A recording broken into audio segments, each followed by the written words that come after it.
Welcome to Flat Earth Debate Uncut and After Show. I'm your host Nathan Oakley, and if you are new to this channel, or you've not done so already, then be sure to subscribe, hit the bell notification icon and join button if you'd like to become a Nathan Oakley 1980 channel member and keep up to date with the Flat Earth Debate. If you would like to support the channel, there is a super chat that runs alongside each of these shows while they are premiering, and there's also a PayPal, Patreon and crypto link in the info box below the video. Also, below this video, you can get £50 for swapping your UK electricity supplier to Octopus Energy. Speaking of Patreons, I'm going to do a quick shout out to all of you who do support me on Patreon. So, a massive shout out of thanks and appreciation to Michael Kahn, Patrick Gunnels, Banter, Will Brax, Mel B. Styles, Troy Shuker, Bose Nail, Joseph Pizarro, Samson, Maris, Mobile Mac 777, Neo the One, Lost Cat FE, Rob W, Open Minded, Reese Pound, Del West Watson, Mike, Muted, Dick Earth Skeptic, Maria Neelands, Unbelievable Productions, Blue Ridge Ranger, Rob H, The Real Gabster, Windrider, Liam Nedrick Jr., Abraham Mohammed, Naibai, Adrian Quintana, Skeptic936, Life is Short, Fireball X, TheFlatEarthChannel.com, Texas Mike, Edwin Johnson, and David Wayne Foster. So another massive thank you to all of you for supporting me on Patreon. Now I'll hand over to whoever is in Discord and Google so you can enjoy their conversation while I set up for today's live show. Hello. You're in. Can you not Yay. How's it going, guys? talk? Great, great. What's up, Flatsoid? Did you hear me, Flatsoid? With? I said I watched Bev's Try Thinking special last night. Oh, yeah. Yeah, it was very good. Yeah, that was just a test thing we did, though. The next one's going to be much more measurement orientated. Nice. So you did the film adaptation clip, Bev said. You put that together? Yeah, I just did the preview Yeah, that was nice. thing clip, yeah. And then we all just recorded together and made the main video. Mm-hmm. Yeah. Very Because nice. he actually wants to make a type of interaction one. So he's probably going to go again in a few weeks. Then we're planning to advertise it a bit so we can get more people to participate, Mm-hmm. which I think would be quite cool.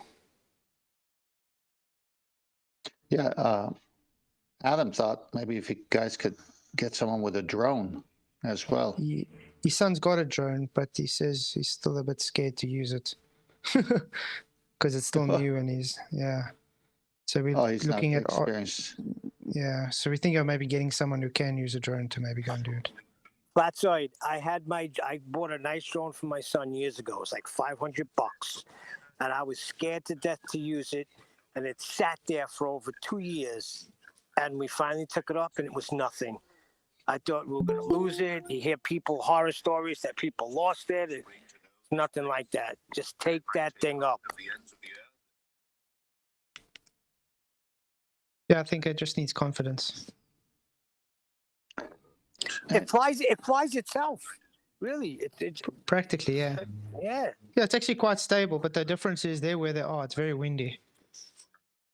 Yeah, that's but I'm up itself there. Listen, I'm up on a mountain too. It gets windy here, and I tell you, it's amazing once you do fly it. But now I'm having a problem getting mine started again because it's just not. I think I have to reset it or something. I don't know what's going on, but it's not powering on. So I got to go on YouTube, find the video, and see what the heck is going on. Know the paths to the house thereof. Anybody see Dirk's Eclipse video? Oh yeah, I watched a part of it. It's quite cool. Did you notice anything different about it? Not really. What's wrong with it? No, it's just what do you expect with an eclipse one? It was it was a solar eclipse, right? It was the moon in front partial. of the. Yeah, I think it was a partial though. No, I understand, but it's supposed Yeah. to be the moon in front of the sun, according to the ballers, right? I think so, yeah. Should it be a shadow? Supposedly. Okay. Well, go But I watch it think he again. was also but I think he was also trying to get people to take it at the same time because he wanted something together with from different angles or something. No, I'm just So gonna. he'll probably bring out a What are we he'll trying to probably do bring with out a it? better one. What are you trying to do with a drone anyway? Because I heard the Adam Meekin saying something about if we had somebody with a drone. Well, I have a drone. What do you want to do? It's Hello, just guys. practically for our Hey, Arvin. yeah, it's practically just for elevation observation, and then after because we're planning to plot out every 100 meters as he goes to the distance, then he can take the drone on the path to show that it's horizontal. But the Okay. ballers are crying at the moment because they don't get that if it was curved, the water wouldn't be able to be higher than Bev. Right. Correct. So they got some big problems. Yeah, I'll put some snapshots in Master B when Nathan gets back. I just posted the one of the Dirt's eclipse. Beautiful. Yeah, they're beautiful, but I don't really worry about eclipses, though, to be honest. It doesn't bother me. No, I'm not worried about it either. Well, it Yeah. doesn't prove anything that they want to prove because you got no R. So I'm not even worried about that. But it's just to highlight something on some of these still shots of this eclipse. I mean, it makes you Okay, think, how do you there- know hold it's on. not Yes, just... they're on 10th, if you want to. Hey, Nathan. Hi, Nathan. I'm going to post also. Yeah, let me post these other two, Nathan, and I'll come back to that. Select. So,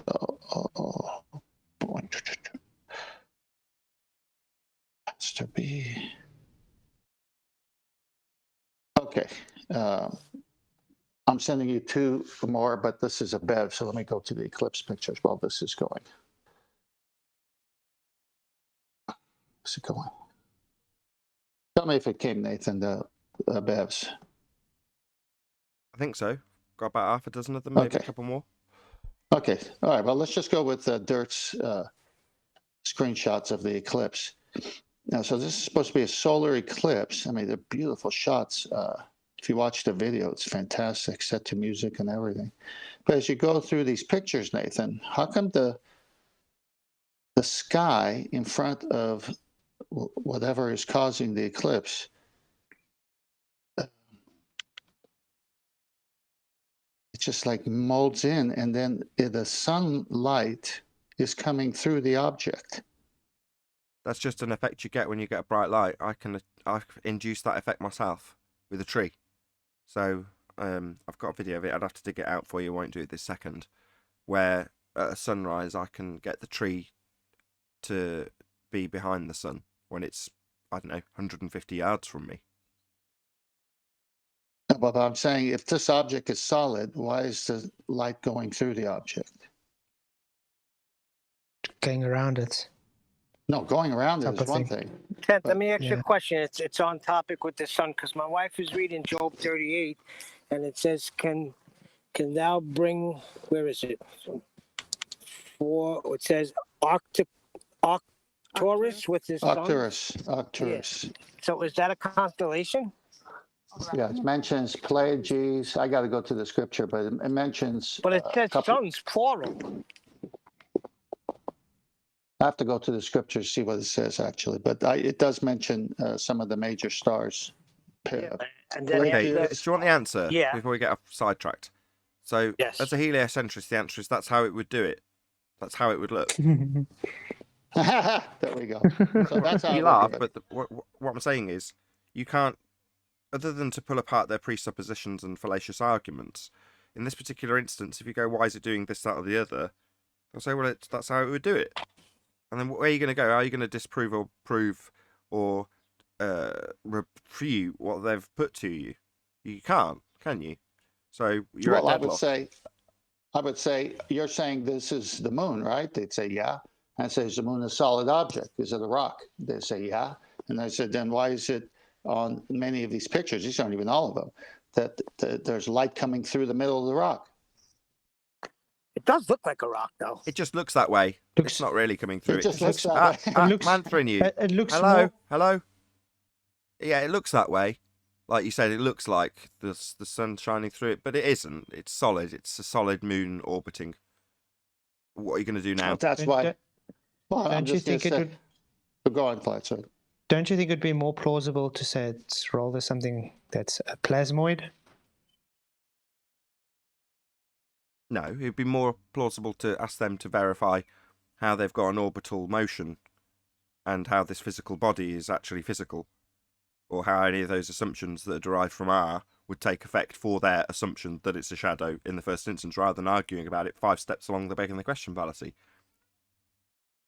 One thing I do know about it, though, it is beautiful, but that's where it stops for me. Well, I'd agree with you.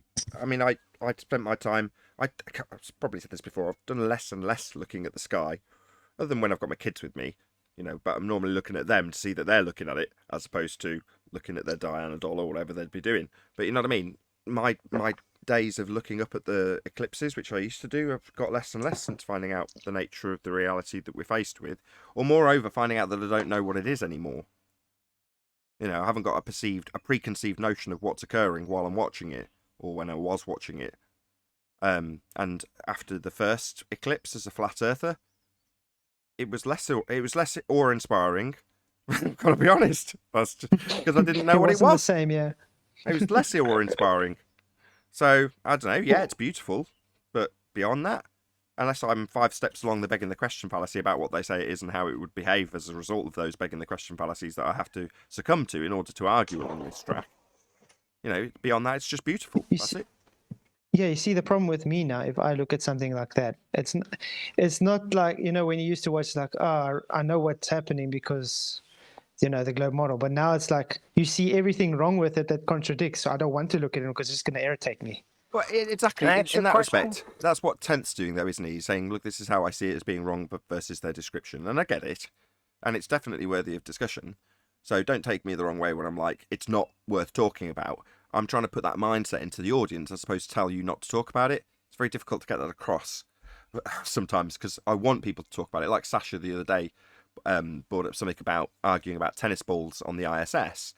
And while I'm sort of, to the eye of the audience, I'm telling him off. No, you shouldn't argue within the begging the questions of sky vacuum. And then when you're 4 steps along it, start deciding to argue about how they'd get the balls up to a sky vacuum, you're assuming. That's wrong, I would say, or I said to Sasha. Well, I still want him to say those things, though. In other words, I still want Tenth to say these things, despite me Right, seeming to be saying you're wrong. I am saying that, and I'm pointing out why. Hang on. Go on. Hang on. I got a caveat. I don't mind you doing that because I know what you're doing. But at the same time, when I did what I just did, I'm saying it from a perspective, and I would be in the context with the baller I'd be talking to, that there's a firmament and the sun, moon, and stars are inside the firmament. And now you're saying that this moon inside the firmament is doing this. And I'm saying, how do you know it's the moon doing that? That's where I would go. Cool. Can I ask a question? Yeah, you got What 2 what are minutes. the what are there spherical objects? The only two that we notice are the sun and the moon. Are the stars spherical, or are the Circular. so-called You mean- planets? Sorry, You mean circular? are you sure appear the to sun be. and moon is spherical? I'm Why do saying you assume appear it's to be. spherical? Yeah. What do you mean spherical? In the heliocentric model, it's spherical. Circular, yeah, that's apparently obvious. Look, it's on screen for my audience. So yeah, I can say circular. But what do you mean spherical?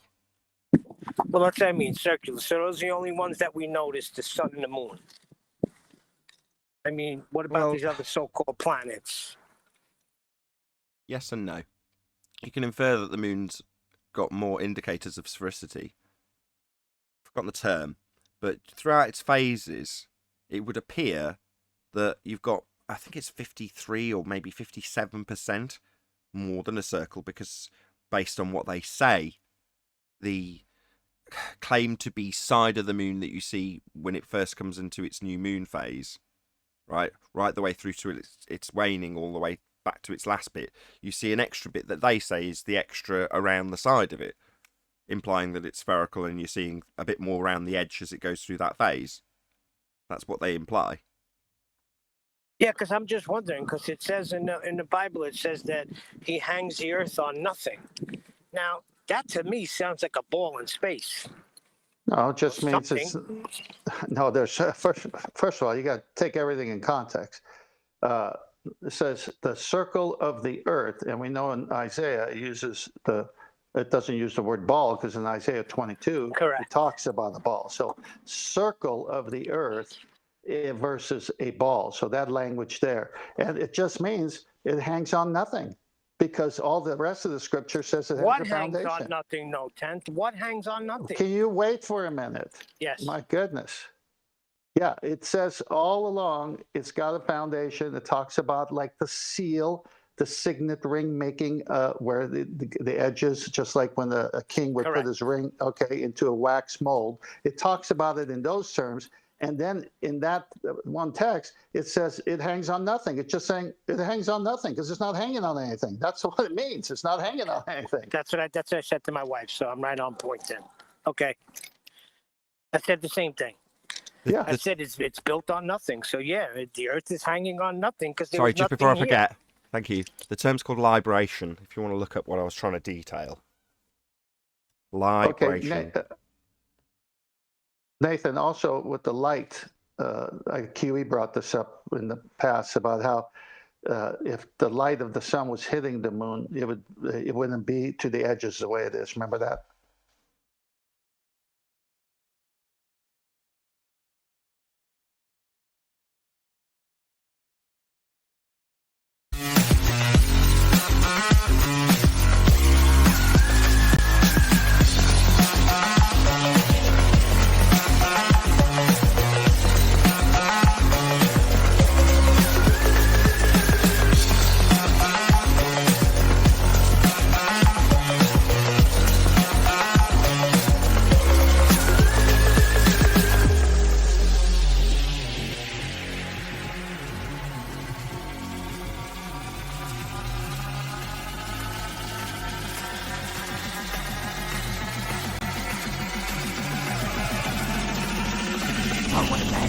Welcome to the Flat Earth Debate Live. I'm your host Nathan Oakley, and if you are new to this channel, or you've not done so already, then be sure to subscribe, hit the bell notification icon and join button if you'd like to become a Nathan Oakley 1980 channel member and keep up to date with the Flat Earth Debate. If you would like to support the channel, there is a super chat that runs alongside each of these shows while they are live, and there's also a PayPal, Patreon and crypto link in the info box below this video. Also below this video, you can get £50 for swapping your UK electricity supplier to Octopus Energy. Most importantly, if you'd like to join the discussion, simply mute the page you are currently watching, then click the link in the info box below this video to join the panel and express your views on the nature of Earth. If you do join, please don't swear. If you do, you'll be ejected, and if you are, please don't try to rejoin the stream using sock accounts. You'll be warmly welcome back on the next stream. Please also share the show on social media. Sharing the show obviously increases the live audience, but this in turn increases the chances of a more diverse panel, so please share the show on Facebook and Twitter. One last time, if you're new to the channel or you've not done so already, then be sure to subscribe, hit the bell notification icon and join button to keep up to date with the Flat Earth Debate. Now, we are joined by 10th Man, Neil Arwin, the Adam Meakin, Flatzoid, Father of a Stolen Child, and a whole bunch of people in Discord, so welcome one and all. Good morning. Good morning. Привет, everyone. привет. Good afternoon. Our cosmonaut. Is that your Bond villain voice? Niet. I see. Who have you been It's good to be on hunting the show, down? though.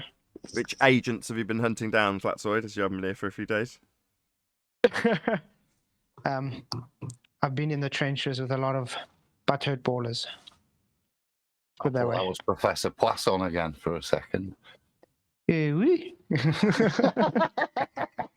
Good one. Good. I remember that guy.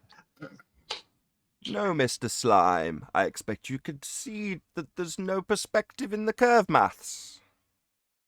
I actually wanted to do a parody song for him with his hands. It's always doing that angle thing. It's like, I can't do angles, do kind of thing. Excellent stuff. Speaking of angles, Any evidence of a physical geometric sphere edge horizon, formerly known as Earth curvature? There would be none from this side.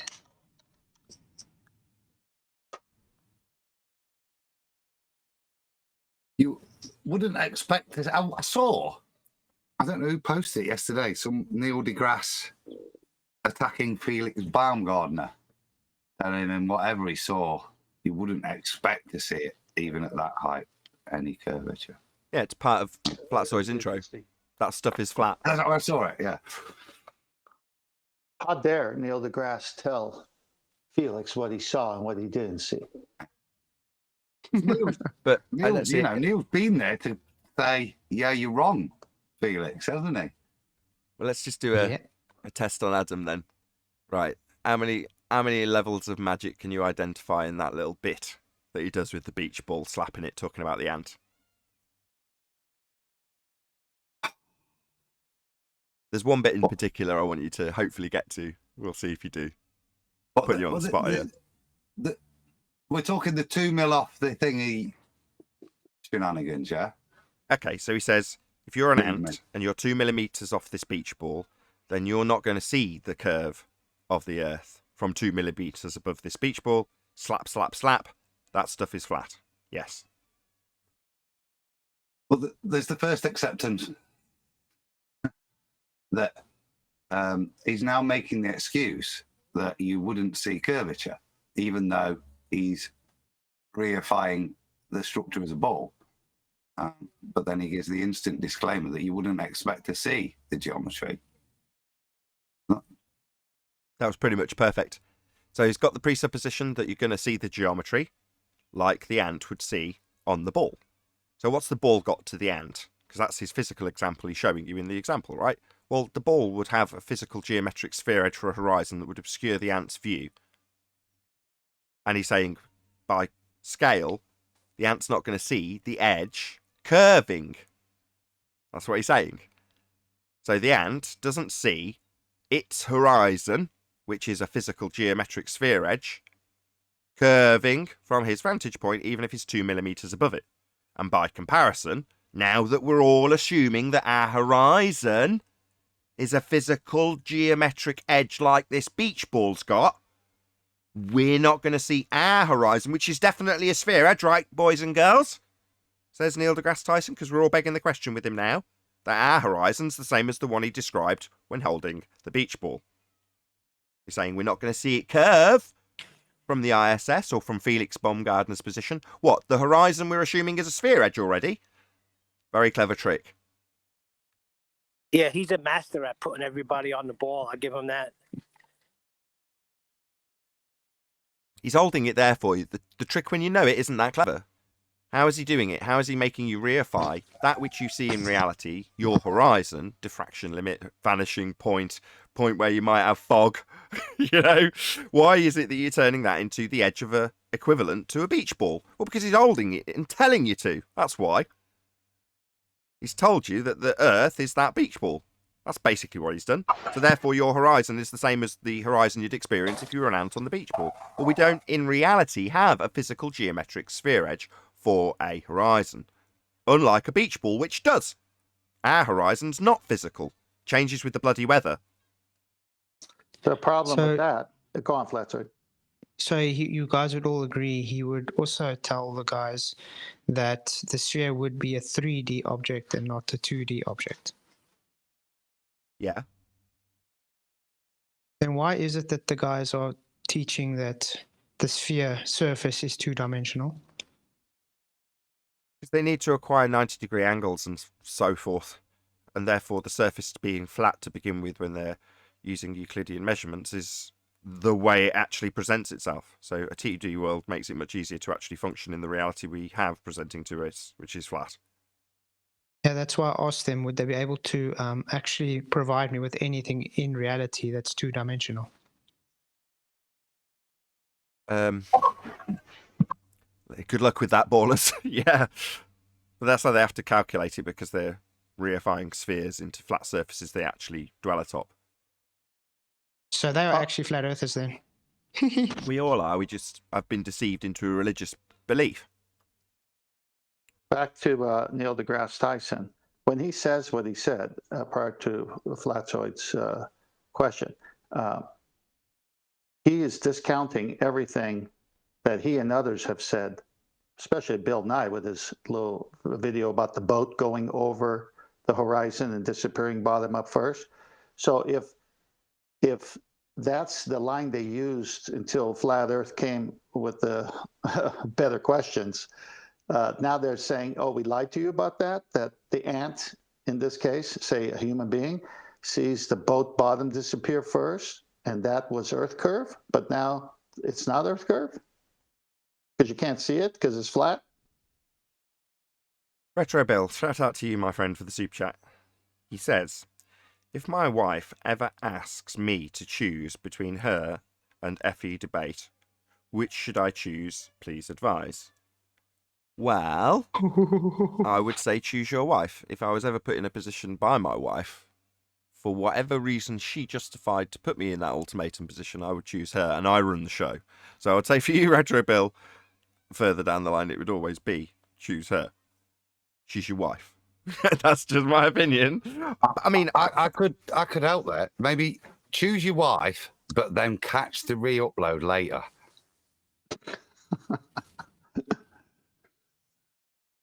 I'd always go with the wife. Yeah, at the end of the day, family's more important. absolutely, definitely. yeah. Family's more important. That said, I really appreciate your super chat. Please don't go away. But seriously, thank you very much indeed for the super chat. Really appreciate it, Retro Bill. Any evidence of axial rotation of the Earth-based variety? Gonna need a radius for that. That just makes me wonder why the people ignore rim velocity when this subject comes up. Because it's much easier to wangle when they describe it in degrees. But yeah, no radius, no axial rotation, that's for sure. No 1,000 miles an hour rim velocity at a presupposed equator derived from celestial movements. Any evidence of the R value? What are you talking about?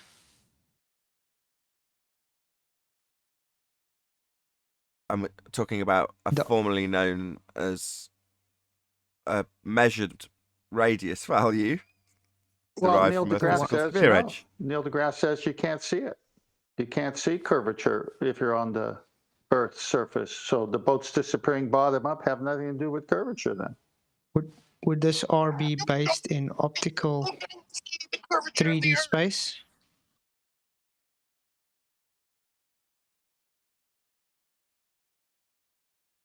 Yeah. It's all optics.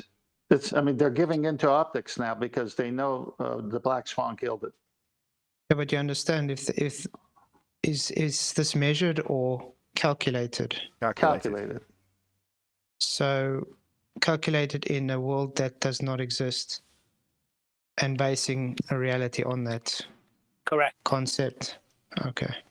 Yeah, but there was a bait and switch at one point, with the Al-Biruni story of measuring physical geometry by way of dip angle to a physical horizon, like the ant would have on the beach ball. In other words, you could perform the geometry based on where the physical edge stopped you seeing things into the distance, and then you could derive the R value with geometric measurements. That's a legitimate way to do that if you're on a sphere, as opposed to reification of a non-physical moving target we know as the horizon into a geometric physical position that can derive R values by way of tangent measurements. That's straight lines to them. Now, when we point out that the limitations of that sphere edge that the ant would see and would be comparable to us on a sphere if we were on one, have been reached and breached by the black swan, they tell us that the horizon is also refracted, eradicating the assertion that you can measure it, because you haven't got a tangent line anymore. If it's refracted lines to the horizon, you haven't got straight lines that you can utilise in geometry. That'll be tangents. Tangents are straight. Their claim in defence of the black swan is they have got a refracted line to it, essentially imploding the globe Earth assertion. I thank you. Well, did the ant take into account for beach ball refraction? Well, no, because if you're trying to ascertain a geometric radius value, if you're the ant, moving away from Neil deGrasse Tyson's example that infers that you should see the curve of the physical geometric sphere edge or not see it from 2 millimeters above the beach ball, In reality, if you had that geometric limitation to the horizon, you could, as I said earlier, legitimately perform that geometry. You wouldn't in any way, shape or form want to take into account refraction, because by doing so, you're saying I'm not performing the geometry required to derive the R value. It needs to be a physical geometric sphere edge that the ant's measuring to get the radius of the beach ball, and it is in the ant's case, because he's on a ball. In our case, we haven't got a physical geometric limitation to our view in the distance at 1.2 times the square root of the observer's height in feet. We can see way beyond that. So we haven't got a sphere beneath our feet. So if Neil deGrasse Tyson ever would have the courage to debate a flat earther live, and he brought that same argument up, and the flat earther would respond and say, so are you saying when boats disappear bottom first, that's optics and always has been optics? What do you think he would say to that? I don't know if Neil deGrasse... I don't know if he's made the assertion in that regard, but yes, currently we're being told by trench level anti-flat earthers how diffraction limits work, how things can not be resolved in terms of their angular appearance versus the thing they're sat on. That would be the sea versus the bottom section of a boat, having too limited an angle to resolve any of it. Therefore, you lose the bottom of the boat to perspective. Diffraction limits, as described by Fundies, and described to us by R.C. Meisty, right up until the point I asked him where it was in curve maths, and his answer was the Rayleigh criterion. And I repeated, where's it in Earth curve maths? And the answer is, it isn't. Now, Earth curve maths is compared to photography. Boats and buildings in the distance run through the curve maths. Sound familiar? It doesn't include the fact that things in the distance get smaller. The fact that we have a diffraction limit. The fact that the lens you are using influences that diffraction limit. None of that's taken into consideration when you take a building as being 100 foot at any distance. So a 100 foot building that they'll ask you why 50 foot is missing is 100 foot at 1,000,000 miles, at 100,000 miles, at 1,000 miles, at 10 feet. It's always a 100 foot building. It doesn't change its actual size with distance, which is how they've removed this effect that things can reach and breach a diffraction limit and disappear bottom up into the distance if you can't resolve the difference between the ground it sits on or the sea it sits on and the bottom limited angle starting at 0 at the deck. Bottom up obstruction due to optics, as detailed by you, Globies. Thank you very much, conspiracy cats. Gotta love it. You play as well. Say again? Say again, Flatsoid? I say, and now Limey plays doing the same thing. So the more and more Globers are hopping onto this. Where do you think he's got it from? Shout out to Jardot for the super chat. Really appreciate your support. Just gives me money. Thank you very much. He or she, I don't know. But thank you either way. Any evidence of the distance to the sun?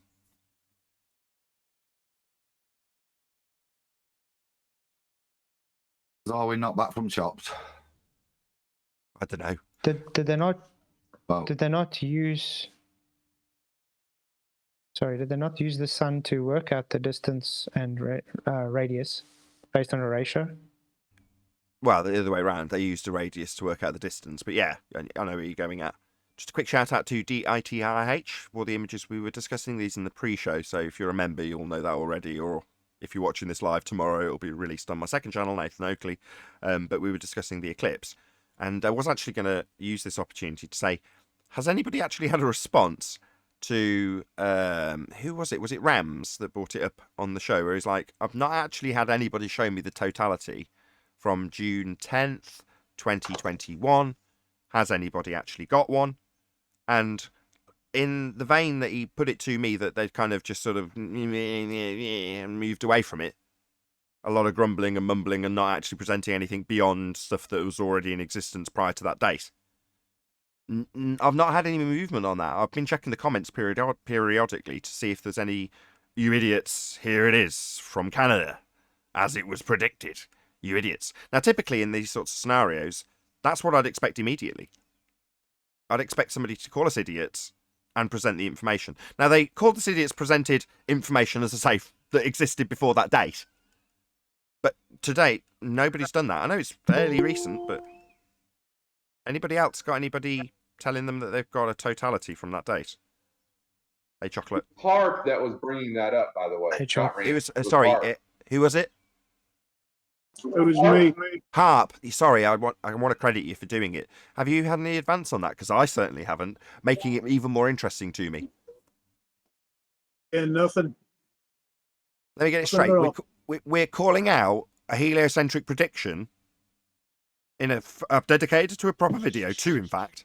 I'll release the other one in a couple of days, just as a reminder. And we're not being shouted down, called idiots, because we've made them aware that we're not just going to swallow one from a previous date. This is interesting. It's getting more interesting by the day. Go ahead, Harp. Yeah, I saw your little video. thought I was like, oh no. Of course. That's a tip from Anthony Riley, who's here right on time. You've got to poke the bear. You've got to have the forethought and whatever the words are, the foresight to know that if you get it wrong, you're going to get shouted down and called an idiot. But I did it in that way to get that reaction, and I haven't had it. Hey, Anthony. Yeah, I don't. There's only 2 still pictures. That's it. Hey. Very Yeah, interesting. you're right. You've got to poke the bear, and you've also got to be prepared to eat a bit of humble pie if you do get it wrong, which is fine as long as you do it properly. But ultimately, yeah, you've got to point these things out. And there's plenty of things that we've pointed out, and they just get nothing. Like gravity's not a force. They just completely ignore that and apply it as though it is one anyway. It's like, hello, it debunks your model. You don't have gas pressure disappearing off into the vacuum of space with gravity, do you? But if it's not a force, then bye-bye gas pressure, and they whistle past the graveyard, whistling Dixie. And when it comes down to it, if it's that important and they completely ignore it, what are we dealing with here? Nonsense. Well, just so the audience is aware of what we're talking about, my video is called 2021 Eclipse as Predicted, ? And then we detail what we've been discussing here, which is to say that nobody's presented a totality from Canada as yet to say here is the full eclipse as predicted. No, nobody's done that yet. Not yet. Now, in the past, the only closest comparison I can think of that was the same was when Anthony originally, this is going back probably 4 years, said, "Where'd the moon go?"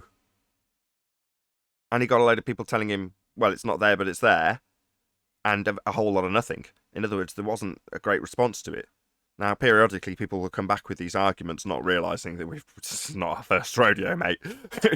We know what you've got and what you haven't. But back when Anthony put that out there, he didn't know either.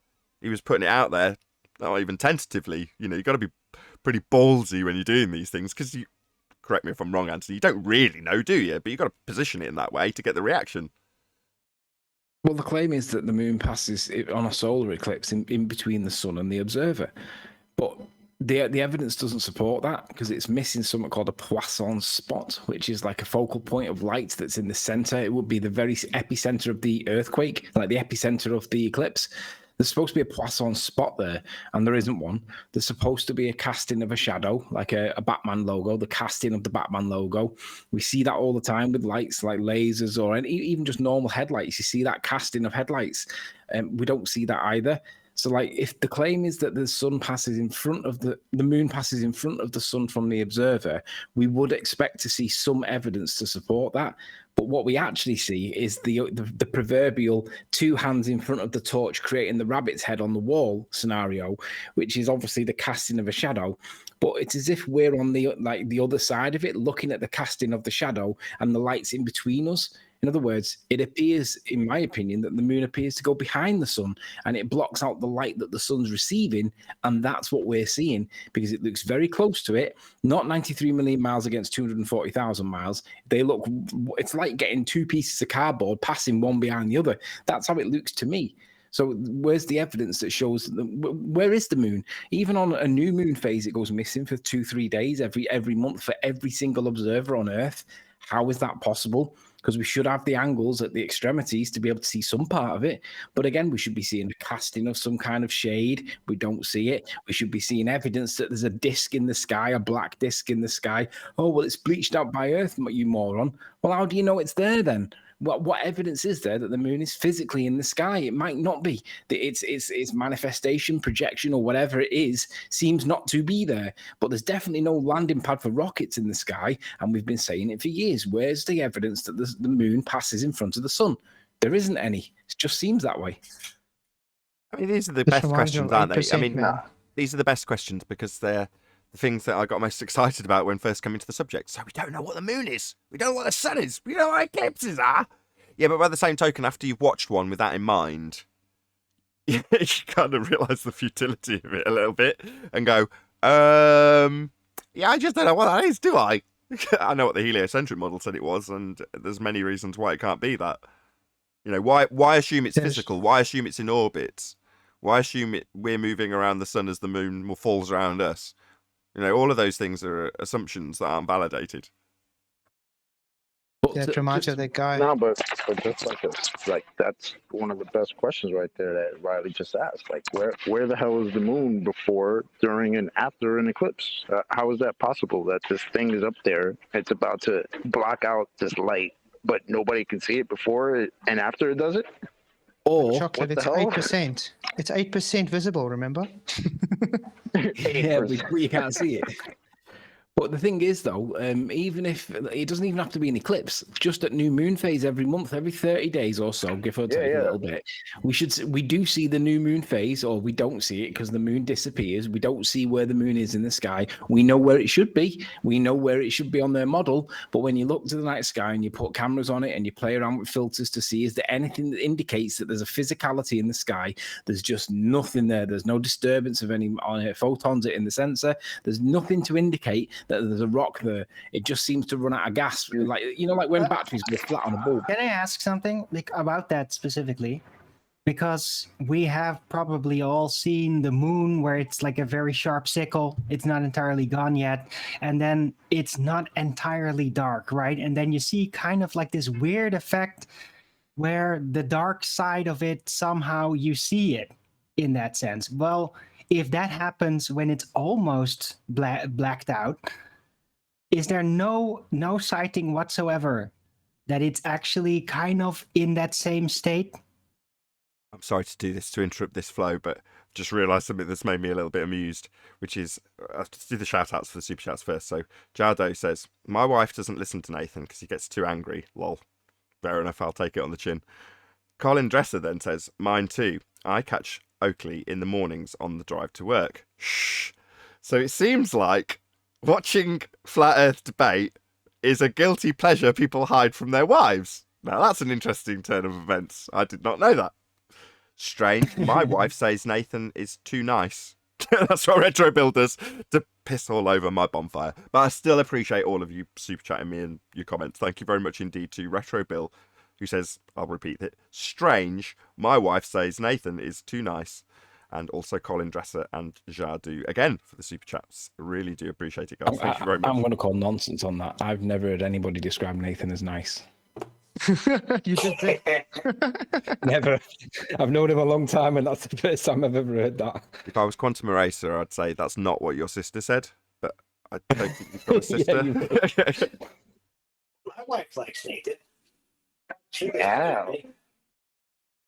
Alwyn, can you repeat the end of your last point, just to get us back on track? Okay.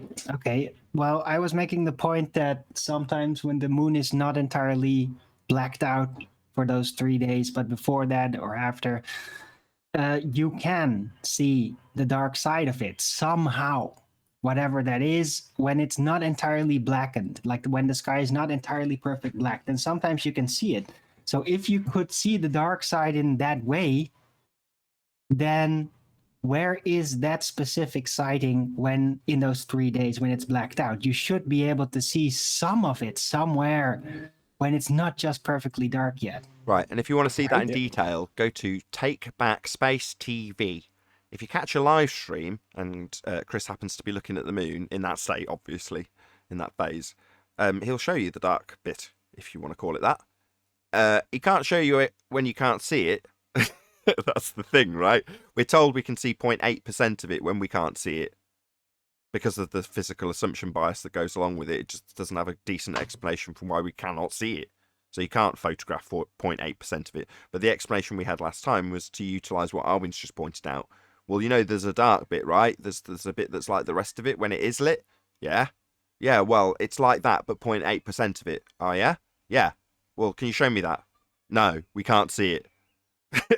That's just what the model says should be there. But even though we can't see it, I'll assert we can when we can't. That's the argument we get. But yeah, you can see the dark side. Sometimes it's really clear. I say I don't look at the stars. If I think about it, I do all the time still, because I remember getting in touch with Anthony quite frequently, in fact, saying, go out and look at the moon. Please go and get your camera, because I haven't got a good one. Take the picture of the moon, please, Anthony. That happens quite frequently, actually, doesn't it, Anthony? Yeah. We do it all the time. It's like it's the realization that whatever we're living on is not what we're told. So it instantly becomes interesting. And it's like, I mean, I had a ball earther cite to me recently, and I can't put my fingers on it right this second. And I was planning on doing. When Nathan says, "Is there any evidence of Earth curvature, measured Earth curvature, or whatever?"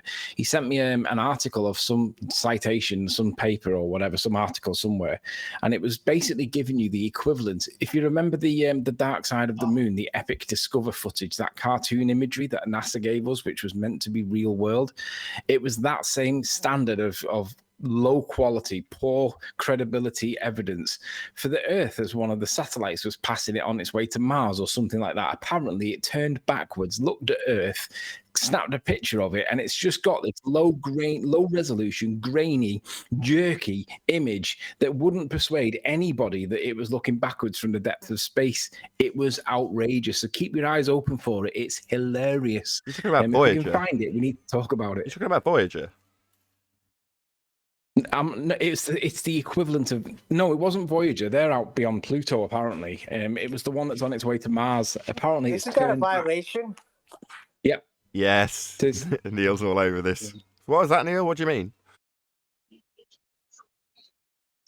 Well, there can be, it's a violation of second law of thermodynamics, right? How can we have gas pressure out of container? If they're saying that we're a ball in space or an infinite space, then all the air we're breathing would be sucked out. We'd all be dead. So space is basically fake. If I got that right. So you're saying the discussion Anthony and I are having is moot because this claim to be journey to an area to take a photo didn't happen because it's akin to Narnia. That area doesn't exist. Therefore, the discussion we're having is kind of moot. Yes, Neil. Yeah, it's like the other discussion we had. Good morning, guys. But Neil, Morning. what Is would that you do if chocolate? that? Also trying to get in? What would you? Oh, just trying the hangout again, Eli. Sorry, guys. Yeah. Okay. I'm just saying, what would you do then if they come like trike this morning with me? The Earth does not abound to natural laws. Yeah, it does.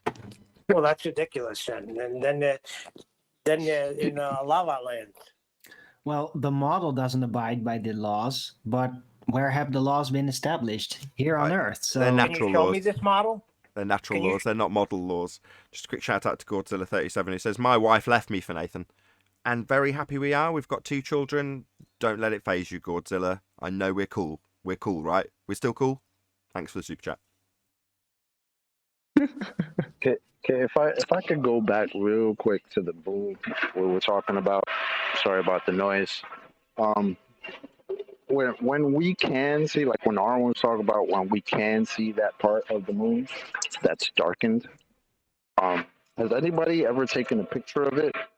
Because when I take a picture of it, it looks very weird.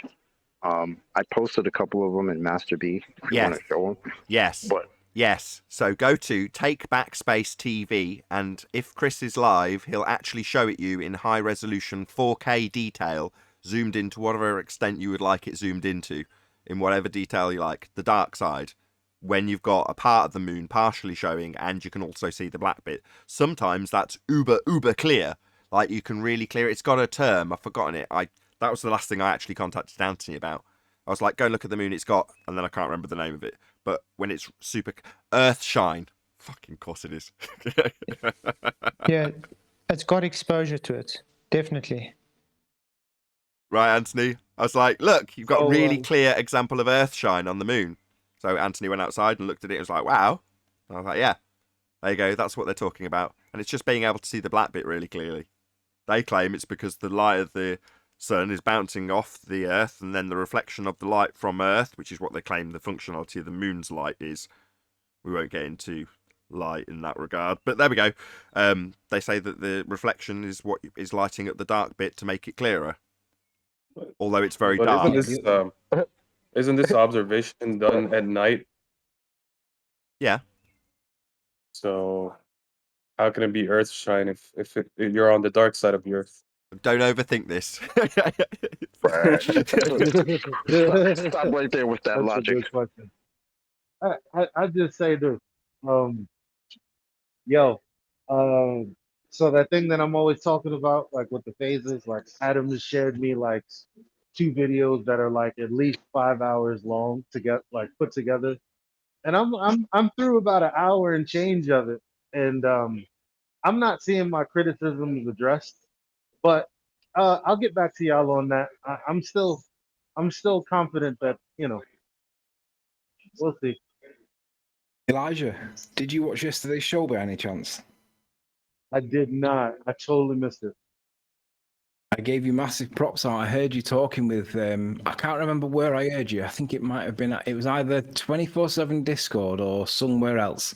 You were asking somebody if we could manipulate and vary gravity, what would the effect be?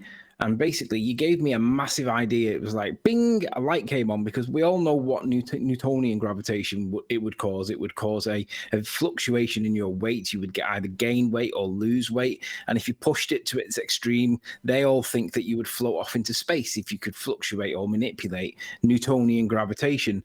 But when you asked what would be the effect if you varied or manipulated Einsteinian gravitation, and of course the answer would be that you would never be able to distinguish reality from your own perception, your own hallucination, because curvature of space-time would distort the reality to the observer to the extent that you would never know what's real and what's illusionary. And me and Nathan were talking about Mr. Soft, who was a Trebor advert in the 90s, and it was basically a bloke walking down the road. He's known as Mr. Soft because Trebor mints are soft. Hold on. Everything I've got was it, moving I've got it around queued. him.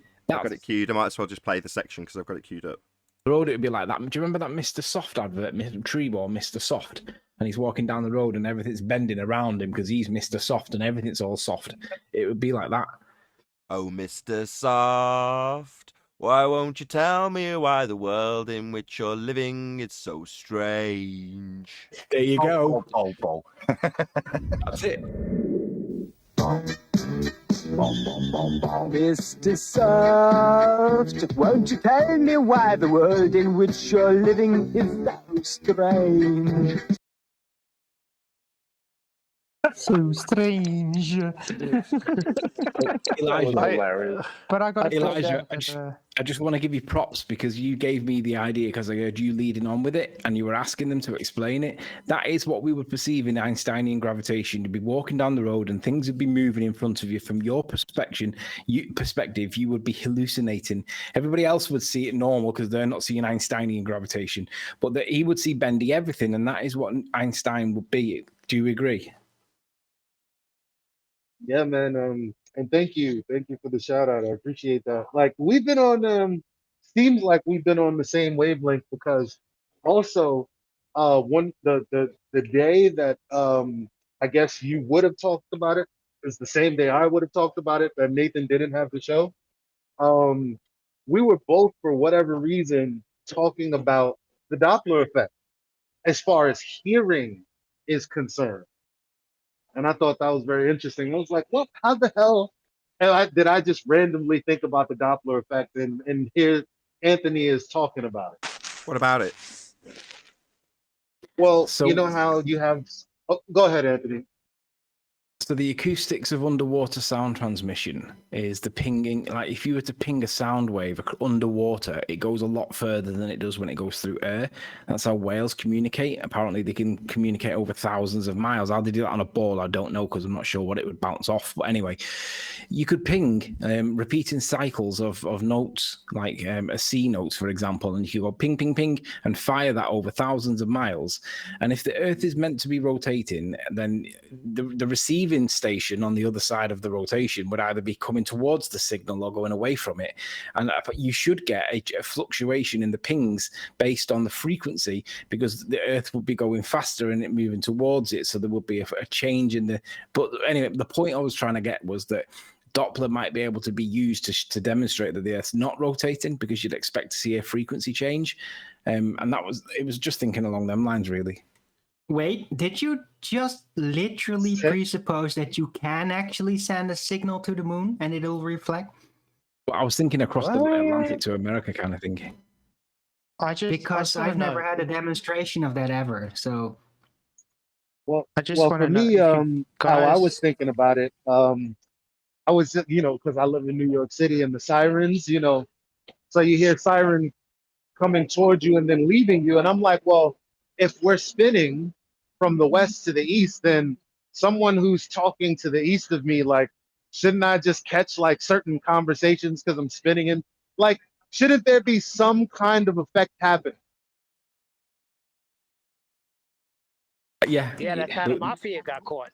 Like turning into sound that's moving. Can I just you mean Can I just Coriolis ask- turbulence, right? Like Can I the just ask how would anybody manipulate gravity to know if it's the cause?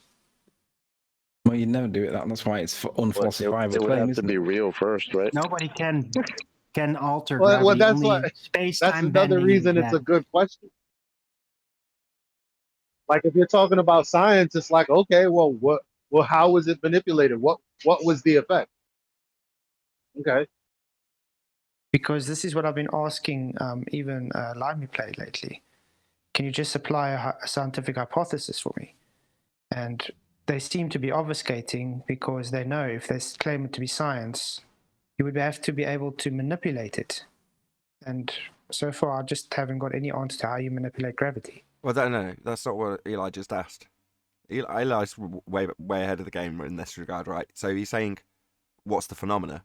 First, you've got to observe something actually occurring to say what's causing that effect. And you're saying, well, you've got to vary. It's flat storage. You're not wrong. But I'm just saying that that's the most crucial detail. I mean, might as well ask the question. Any single viable hypothesis from any of the fields of astronomy, cosmology, or astrophysics? No, that's just nonsense. Well, not yet. beyond looking at stuff. Apparently, there's tons, but we just can't seem to find it. So wait, all we have is observation, right? What do you mean? How All we about have is... that? No, That's all hold on. they have. No, hold on. Don't start with some sort of blanket statement like that. No, not all we have, Neil. But what were you going to say?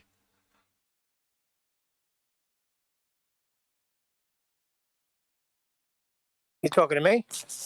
Yeah, you started with a blanket statement that made no sense. I called you on it and then said, but what's your point, regardless of that statement, which didn't Well, make that's sense? what I'm saying. If all they have is observation, then how could they be label themselves as a part of science, right? See how you switched it though? You said all we have before. Now you said all they have. Well, as a human, Right. come I'm on, we're just confused gonna with Neil. hold Yeah. this stuff. Then They I'm gonna can start do holding it. everybody. Right, let's not let this descend. Guys, hello. What the hell's Guys, wrong with hello, you guys? hello. Let's not I'm let gonna this start descend. holding everybody. Hello, hello, relax. hello, What's going on? hello. 20 more times. Let's send into chaos just because Neil didn't make sense for a few moments. It doesn't matter. It's not going to besmirch him in any way. Don't worry about it, Neil. The point is that there's a magic trick going on. You hear the word science all the time, and it's got a very specific meaning when you're talking about the nature of your reality. That's physical. So you're talking about physics, and when you talk about science, that's the validation of experimentation based on phenomena and hypotheses. So you observe something occurring and go, what causes that? You suppose what might cause it, and then you vary the thing that you think might cause it and see if it does. It is that simple. That's the scientific method. Now, what makes the scientific method empirical? i.e., what makes it useful to prove things? Well, the hypothesis. What the hypothesis does is gives you two alternatives that are mutually exclusive. The null and the alternative. So let's start with the alternative. That's what I've just described. You see something happening and go, I wonder what causes that. I suppose it could be this.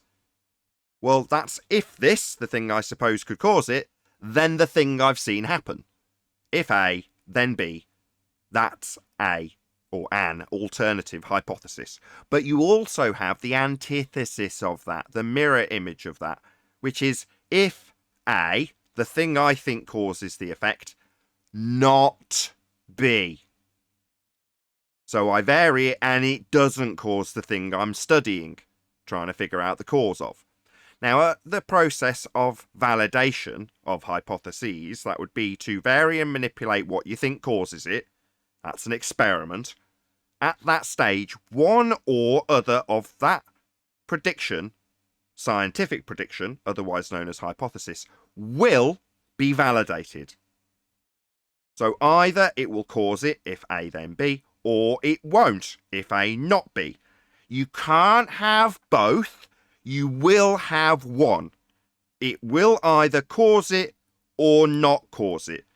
And if you don't cause it, you validate, prove your null. If A, not B, validated. If you do cause it, happy days, you validate your alternative. So in both instances, upon experimentation, you validate your prediction and invalidate the alternative or null, whichever was disproven. So you rule out one by validating the other, and you can't have both, making it empirical, proving things, powerful, because once you put something through the method and prove it, you have empirical scientific evidence. Now, at a base level, we're all taught this, 5th grade. So we understand at some unconscious level, at some level, that we do have a way of proving things, and that would be science and the scientific method. Now, with that in mind, if you haven't got proof for something, while I get interrupted, you can infer science just with the words that I just used to describe it, like hypothesis, like experiment, like the word science itself. You just have to say those words without actually having any of the process that goes along with it to grease the skids of your just so story. In this case, when we're talking about astrophysicists, you're talking about people who make up stories about the sky and then call them science. Now, they might very well have phenomenon to study, but they're definitely not validating that which they've seen happen by way of variation of a presumed cause and invalidation of a null. They can't do that, therefore their just so stories are not science, but are leading you, the audience, to believe that they're empirical because they've used the word of science. They've hijacked it. Well, that's my point. I'm saying, all as human beings, all we could do is observe and see these lights in the sky, and that's as far as we can go. That's what I meant. Yeah, we can observe the phenomenon. But you see, they would still be able to at least have the null invalidated. So, I mean, if they look in the sky, they can make up mumbo jumbo to see the cause, and that cause is not happening, then they validate the null. So they would still be able to at least have some kind of validation, but they don't even attempt that. No, but they only have a validation within their presupposition, and they can never get to testing it. Weren't we talking the other day that we can observe the stars moving? We just see them there. Yeah, and you can, whoever said that you can still formulate a hypothesis and validate the null, you're right. So if I just make something up farcical, you know, if unicorns, then movement of stars. No, that's not very good because I definitely can't vary unicorns. I need something that's actually real. Something that I can vary. If humidity, then star movement. So I go, okay, right. The star's movement is caused by the level of humidity. So I vary the amount of humidity in the air, and it doesn't change a thing. Right? So you then validate in that in that process, my God, you then validate your null. If A, not B, if a variation in the humidity, not variation in star movement. Well, you varied it, it didn't alter, so you validated your null.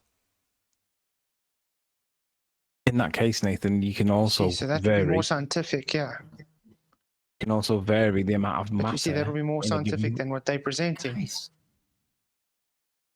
Indeed. Go ahead, Anthony.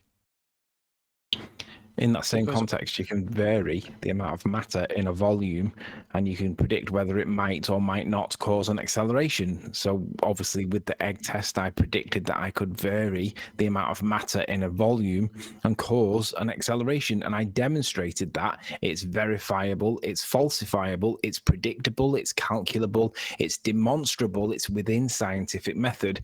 And I can now poke the bear and tell people that I can cause the effect that Newton and Einstein merely calculated for. And when they merely calculate, they are calculating correlation. That's all they're doing. They're correlating the same effect that I cause. They're calculating it using two different techniques and getting a rough enough answer and then claiming science. And that's not science. That's calculation of an effect.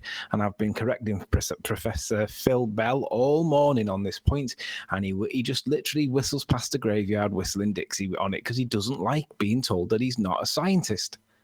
You got a pop filter. Very powerful. Yeah. So Don't call him professor. equations is not scientific. No, that's maths. No, Have it's you got- calculating That sounds like the math.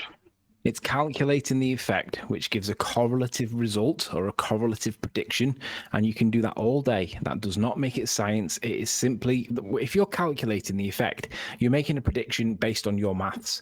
Well, you haven't demonstrated that your maths is actually correlating with an observation. You are literally correlating. You're not demonstrating, and that's the divide between pseudoscience against actual science. The definition of science, it's experiment. Right. And First, hold on you one have second, to Owen. Hold on. actually Hello. prove the Hello. cause of the effect. Hello. First, you have to prove the cause of the effect. Then you can model it or math it out. Thank you, Owen. Right? Thank you. So, Anthony, you're driving me nuts with your plosives. You keep popping your mic. Have you got a pop filter, or can you just tilt the mic so you're not talking directly into it? 'Cause you keep overloading it. Done it. Sorry, Owen, go ahead.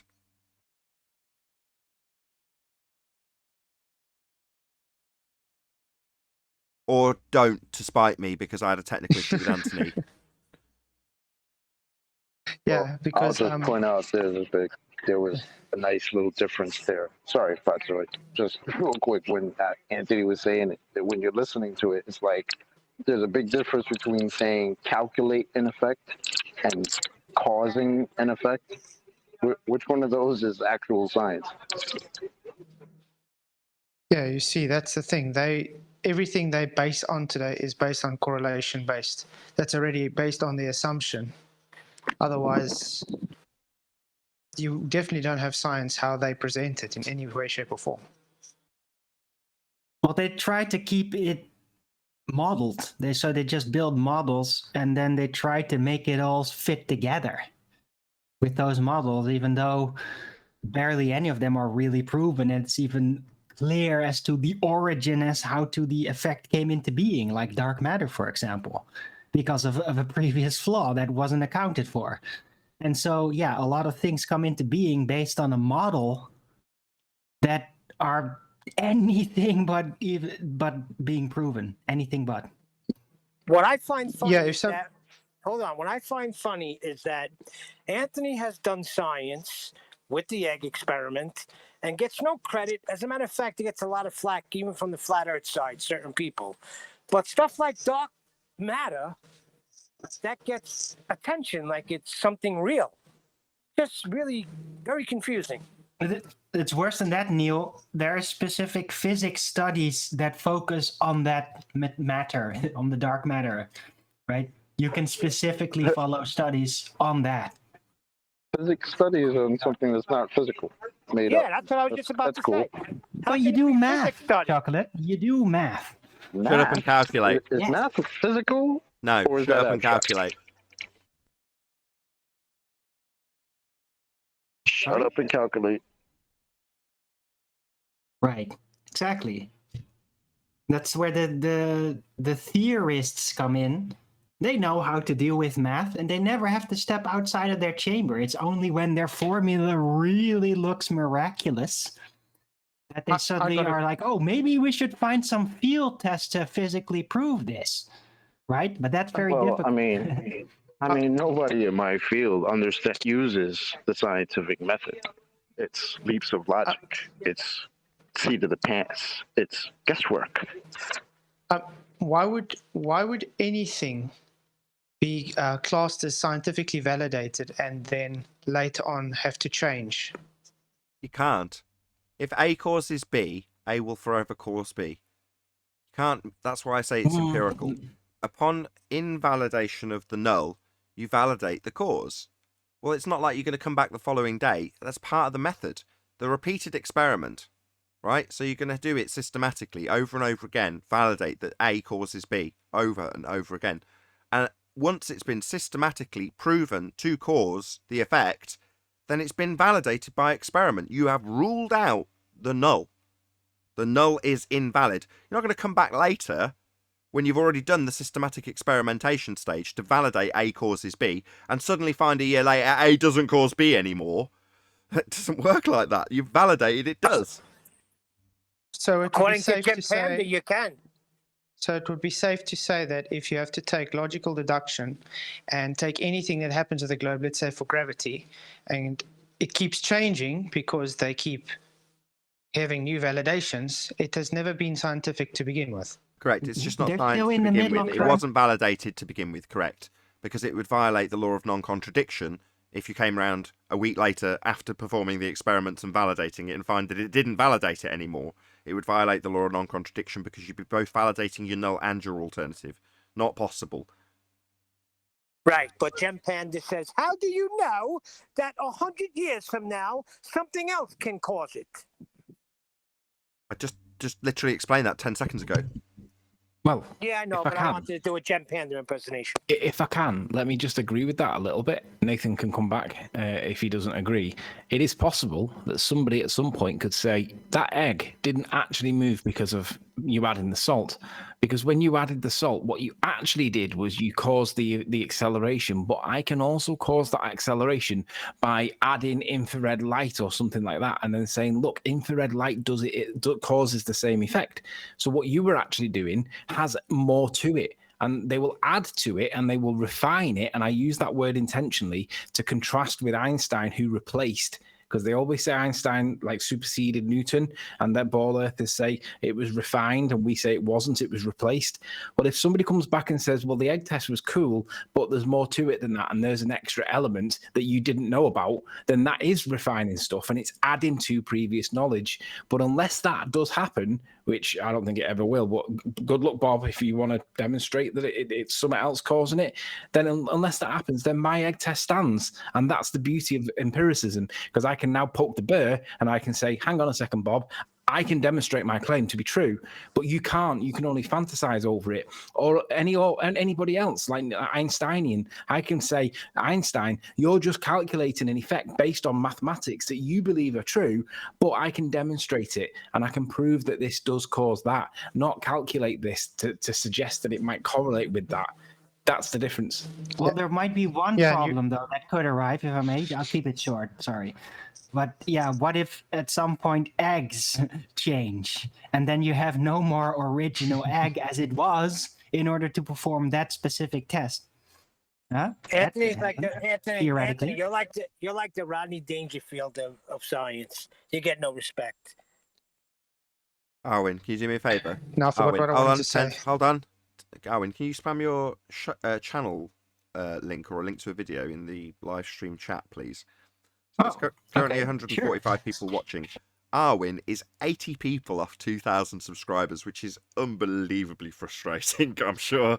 So I'm pretty certain that by the time this racks up 1,000 views or thereabouts, as a live show tends to, 80 of you will go and subscribe to Arwin. Well worth doing so. I listen to him daily in the background when I'm doing stuff with the kids.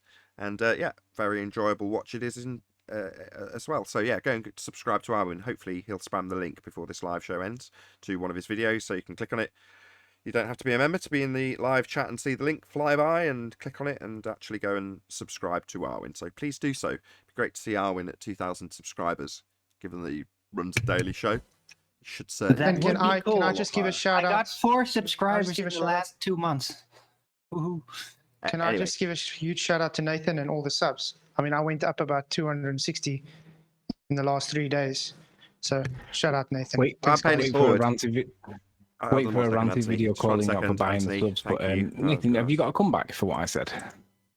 For what? Nathan is ace. I do. but it changing, no. You expanding on something is akin to, in a very simplistic analogy, saying that they figure out the cause of scurvy being lack of vitamin C by way of introducing limes, just for a simple analogy. And you say, well, at that stage, you know that people who have the limes don't get the scurvy. Now, does that make limes the cause? Well, yeah. In that simplistic explanation, it does. Does that mean that you're not going to expand on that knowledge and figure out that it's actually vitamin C, the constituent part, that's actually having that effect upon further research? Yeah, but you're not going to come back and find that somebody who's munching away on the vitamin C ridden or laden, what did I give as an example? Oranges, limes, are suddenly going to not relieve the scurvy of it. That's proven to be the cause of the effect, the lack thereof. Vitamin C, it's established with science, but that doesn't mean that it's going to change. So what you're saying? It violates. So what you're saying is that just to get to the conclusion. You actually agree, then, just right? get to the conclusion. I'm nearly there. You can think faster than I can talk, Anthony. Well done. Yeah. So it violates the law of non-contradiction to assert that. So you actually agree then that positions that are scientifically demonstrable can be improved upon and refined, but they're never going to be disproven because it's empirical based rather than based in conjecture or theoretical physics or mathematics, or it is empirical, so you can demonstrate this to be true. Yeah. Well, the expansion expanded upon. Well, the expansion when Not improved. it's got the expansion's got a title if it's done by way of experimentation. So if you take my crude example with limes, and then you figure out 2 of the constituent ingredients, and then you isolate them and run one of them through, let's just say for simplistic terms, vitamin B. Yeah? And then you run that through with a null. If vitamin B, or the lack thereof, then scurvy. Or if the lack there, if you have got vitamin B, it's not if not the lack thereof. Yeah, it's difficult to phrase. Then scurvy. Well, you're still going to go through that process and validate the null, because the person will have vitamin B introduced into their system and still get scurvy. I don't know if that's true. It's just for a comparison's sake. Don't pull me apart on my medical knowledge. I'm nearly there. Shut up. Right. So then you put through the process the other thing that you've isolated, which is vitamin C, and validate your alternative. Now that at that point, once you've got experimental validity to the constituent part of the lime, you can then call that a theory. That's a scientific theory. It's something that's been built upon the expansion through experimentation. That's a theory, a scientific theory.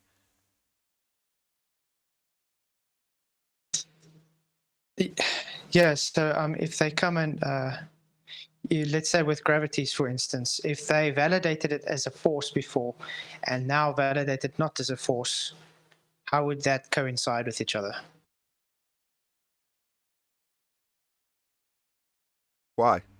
We're talking about empiricism, not coincidence. Yeah. No, I'm just saying, because that's apparently what they're saying these days. Because So you mean gravity? It means they didn't validate any Yeah, of it. that. But they're That's what it means. totally Yeah, different exactly.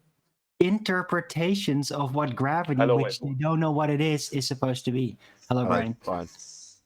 Hello. Yeah. So I was just trying to point out, like Anthony was saying, you can improve on something, but you can't replace it. Well, And Neil, because Einstein has replaced and not actually validated Newton, it shows both of them to be incorrect because they haven't actually done any physical demonstrations to prove an hypothesis that they haven't even created. Yeah, invalidated that which they claimed was a law. Well, no, it isn't. You can violate it by just showing how gas behaves. But to invalidate it or supersede it completely wouldn't be the case if it was, in that case, a law. It would just be something that occurred always. You'd never violate it. You don't violate laws of nature. That's why they're laws of nature. They're inviolable. But in that case, well, it just wasn't a law to begin with, even though they called it that. Well, calling something a law and it actually being demonstrably you can show anybody that it's always occurring without exception, well, those are actual laws. Well, just gravity isn't one of them. But they didn't have any phenomena to begin with. Although I'm going to round out in a second and ask people to stay tuned, I was going to go back to Eli and say, look, this all comes back to Eli, who I said was ahead of the game, and it's because it all comes back to that point. What's the phenomena when you're talking about gravity? What's occurring, if you're Welsh? Well, what they're speaking about, why they call gravity a law is because things heavier than air always fall through it, and they ascribe that to a downward vector force, called what they call gravity. So they are ascribing this belief to an effect, but they never validated what causes the effect. But technically, the effect is basically one of those things. It's like the effects described as entropy. It's an effect. We don't know what causes it, when I say we don't know what causes it, basically it's density of matter. That is, but that is the cause. But with it of an object, substance, or whatever, it's in accordance with the medium, blah blah blah. But hold on, stop. Wait, what? I asked what the effect was. Man, that was 2.5 minutes of my life I'll never get back, Brian. What's the effect again? What are we observing occur? What we're observing occur? We're observing things that are heavier than air fall through it. But in terms of mass, in that regards, that's excluding the air it's falling through. Gas behaviour itself is in violation of the 106-year out-of-date rhetoric. But we're not talking about that. We're talking about the current rhetoric of gravity. What's occurring? What's the phenomena to be studied if you're going to go forth and validate the cause of the effect? What's the effect? Space-time. No. Space-time's a concept. It's the same effect. There's no effect in space-time. It's a concept. Yeah, but I have a phenomenon. Arwin, can you not hear two people having a conversation for you to just pipe up and tell us about your new phenomena? We're discussing something else. Hello? Brian, what's actually occurring? If it's a concept you're detailing when you're trying to get to something that's actually happening, that's a concept. Space-time isn't something that's going to have an occurrence happening in it. No, but they have the same effect, but they're building a different belief around the same effect. What effect? Einstein would say that effect? The effect of something heavier than air falling through it. No, that's 100. No. That's mass attracting mass. Leave me finish. Einstein will say exactly what I said. They're building a different belief around the cause of that effect, because the original belief was that it was being pulled to the ground, and now with Einstein since 1915, it's that ground is coming up to meet the object. But it's the same effect being observed in reality. It's just that their belief of what the cause is has changed. Okay. Boils kettle, watches steam. Let's go of helium balloon. With that, I'll say if you're watching this on either Nathan Oakley 1980 or Nathan Oakley premiering streams, then stay tuned, as there will be an after show to follow. Unfortunately, if you are watching this live, this is where we bid you farewell. So be sure to subscribe to our own channel. Hopefully you smashed the link into the live stream chat, so go and subscribe. Hopefully we'll grow by 80 subscribers and he'll hit 2k. Also, below this video you can get £50 for swapping your UK electricity supplier to Octopus Energy. I've been Nathan Oakley once again. Stay tuned if you're watching on a premiering stream, and I'll see you all in the next video.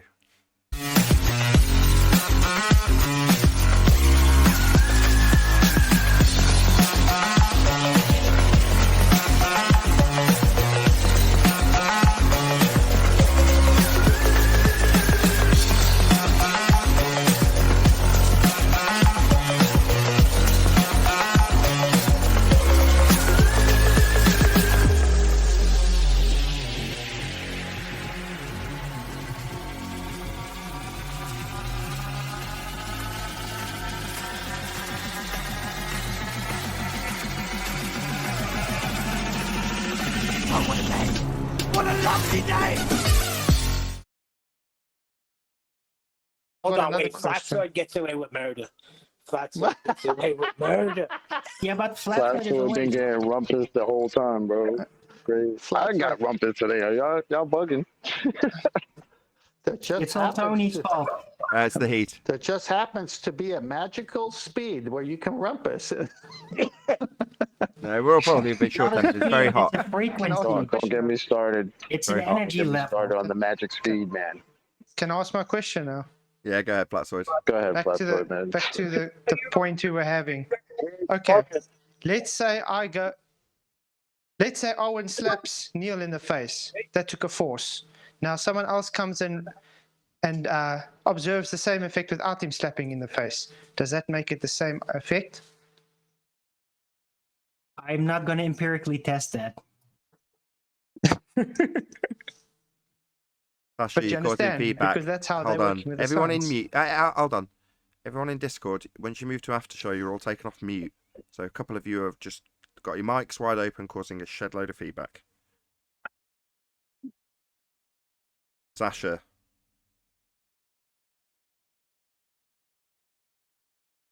Yeah, we don't want to hear y'all in the toilet. Did it make sense what I said though? I didn't hear it through all the bloody feedback from Discord.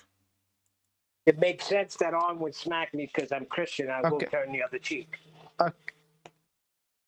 Okay, I'll do it again. Let's say Arwen goes and slaps Neil through the face. We observe it took a force to slap Neil through the face. Now we validated this because it's been experimented. He slapped him through the face. Now they go and say, no, there's no force doing this. And Neil gets slapped through the face, but no, they didn't observe he slapped him through the face. That now didn't take a force. Would it be the same effect observed? Well, no, your description is not correct because there actually is a force when Arwen slaps Neil. There is no force of gravity. So, Well, that's we can't be sure until we test your it. Though. example. Neil, My are you? God, Arwen, what is your problem today? He's literally in the middle of a sentence. Subscribe to Arwen, by the way. The example you're giving, Flatside, involves an actual real force, whereas in what their version is doesn't involve a force. It involves a claimed force, no actual force, and that's the thing. That's the difference. So you would have to change that example around because there's something real in there. So yeah, it's something real, and then you're speaking about it being a different cause if that's something real. No, you can't change that cause because we know what the force is. It's a real thing. Yeah, so a bunch of theorizing until we test it. Hold on, Flatsoid. Yeah, my point was not. Hold on, Flatsoid. Go ahead, My point Arwen. was not based. Hold on, Flatsoid. Go ahead, Arwen. Can you just repeat that? I didn't hear what you said. Yeah, that's what I was interrupting with. And let's say we can't be sure until we test it. So Neil, get ready. Perfect. Thank you. Go ahead, Flatsoid. Sorry. No, what I was saying is I'm not equating gravity to a force. I'm just saying if you had to take it, okay, it's now validated as a force. And now we have to move to Einsteinian. There's no hand to slap him now, and you see the same effect. Is that what they are practically saying with gravity? No! My God, I wasn't listening to a word. Nobody listens to me on the live show. Right. What effect? What effect are we seeing? Don't tell me that objects moving towards the object that's falling or the vice versa. Just that, because that isn't the case. You can violate that with gas. So what we're actually observing, nobody so far has said, well, we're not. But I thought you were asking what was the effect that's observed that caused the building of the belief. I didn't know you were asking me for an actual effect of space-time. No, I don't know. I don't know space-time. No, it comes down to what Eli said right at the beginning of this whole discussion. Right? What's the observed phenomena? What are you observing? That's the most crucial bit. That's step one. If I take something out of equilibrium, I can arrest its return to equilibrium, physically. But if I cease that arrest, it will return to equilibrium. That's what I was going to say. Things falling. That's the observation. No. Not things falling. That's not what Adam said. In Adam's description, right, if you take something out of equilibrium, let's say that you've got let's say it's a balloon, and it happens to be way up in the sky, and you fly up on your magic helicopter, and you go and grab it, and you bring it back down to Earth. But that still fits in Adam's description now, doesn't it? And now, other than that's not gravity, because we're asking for a phenomena within pseudo-force space, I just want the reply. You can't have one. It's in a fake place that doesn't exist. It's conceptual. Because there is no phenomena to observe in pseudo-force space. We don't live in pseudo-force space. So there's no phenomena to observe. Adam has utilised what is actually occurring in juxtaposition, which is to say that he's now detailing how you could describe what they think is the force of gravity, when gravity, number one, isn't a force. Number two, it's the bending of a conceptual medium known as pseudo-force space. And number three, there is actually a description, beautifully put, by the way, Adam, that you can detail in terms of how things move from disequilibrium to equilibrium. an effect of entropy, second order. Thank you, Adam. You know damn well that ballers are not going to say that. They're not going to say, well, I moved my pencil out of equilibrium. They're going to say that pencil fell because gravity. Yeah, boil a kettle and ask them which way the gas is going. But that's gas. We're talking about physical. What, matter? Yeah, matter in their matter. matter in their vocabulary, right? You talk about the pillars of creation, the gases coalescing through gravitational accretion. Those are gases they're talking about, Neil, in violation of the second law of thermodynamics. So yeah, gas has mass. It's just repelling if you want to look at it in that context. It hits another gas particle or the walls of its container and bounces off. It doesn't attract to it in any way. Moves randomly at high speeds in all directions, and it's got mass. Nathan, when you were asking what was the effect? What's mass? Maybe I picked it up wrong. I thought you were asking what the effect was that they observe and then what they make it. Like, were you asking what we actually observe in reality? My specific question is, in the context of gravity, this is 2021, not 1915. Just let's get that clear. So in the context of gravity, what is the observed phenomena? What's occurring? They claim to be the phenomena. Gas sticking to a ball in pictures. If you know what I mean. I can only tell you what their claimed phenomena. So you said I was incorrect, but what was I wrong? I don't mind being wrong about it, but what was I wrong about? Because you asked me for what they said the effect was. Okay. There is no phenomena to observe. Let me answer him. Let me answer him. Okay, if I ask you to observe something in the geometry that we exist in, you could understand and appreciate that I'd be asking you to show me, physically show me, something occurring, and it occurring in a length, breadth, and depth scenario, i.e., the existence of our reality. You would understand that I'm asking you to show me something happening before my very eyes, if you will, in 3 space, length, breadth, and depth. You appreciate that? I just need a yes. Yes, yes. Right. By contrast, if I say, show me something in length, breadth, depth, and time, is that something that you can manifest in physical reality, in pseudo-Riemannian 4 space, length, breadth, depth, and time, otherwise known as space-time? I can't show you that. I can't show you that. I can't show you space-time or a 4th dimension. I can only show you Okay. Okay. So in conclusion, when I ask, in the context of Einsteinian gravity, what is occurring, what is the phenomena, your answer is... Can you repeat yourself, Brian? But the answer I gave originally. No, just now, 10 seconds ago. No. Oh no, nothing. No, sorry. I can't. Yeah, I know I can't show you something in a 4th dimension.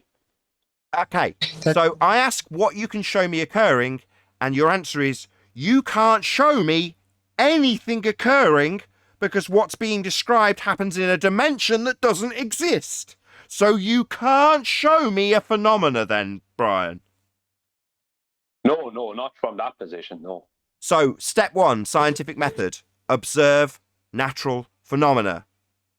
Now, context, gravity. Show me the observed phenomena. There isn't one. Okay, now I get it. When you were asking the first, I thought, maybe I didn't hear it. Maybe I didn't hear you say Einstein. I thought you just asked gravity in general. So I just gave an in general answer to it. That was the mix-up. That's what it was. No, I understand.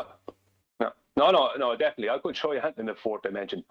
Hey, you're crazy. we know you're not a so baller, it's safe.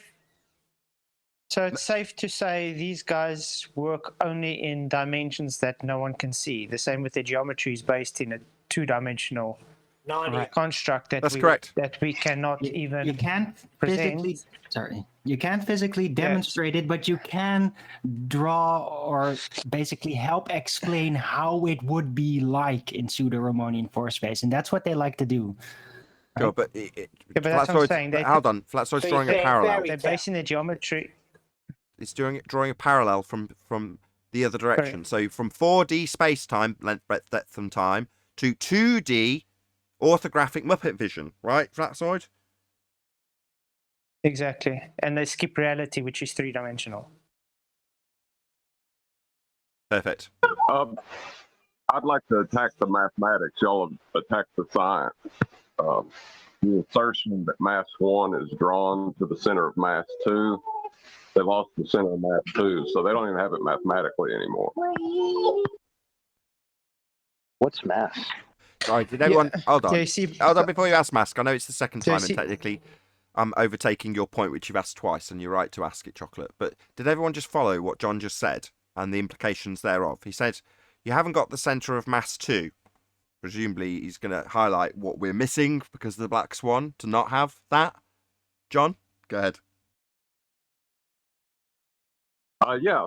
If you can't measure a radius, you don't have M2 to assert that. So the mathematical description is wrong too. Yeah, So but they're the thing actually about dead that from is all that sides. there Well, that isn't a Black mass Swan 1 is and dead there. a mass 2. There isn't a mass 1 and mass 2 anymore. Like Exactly. there's only a mass 1 in their heliocentric model. There is only a mass 1.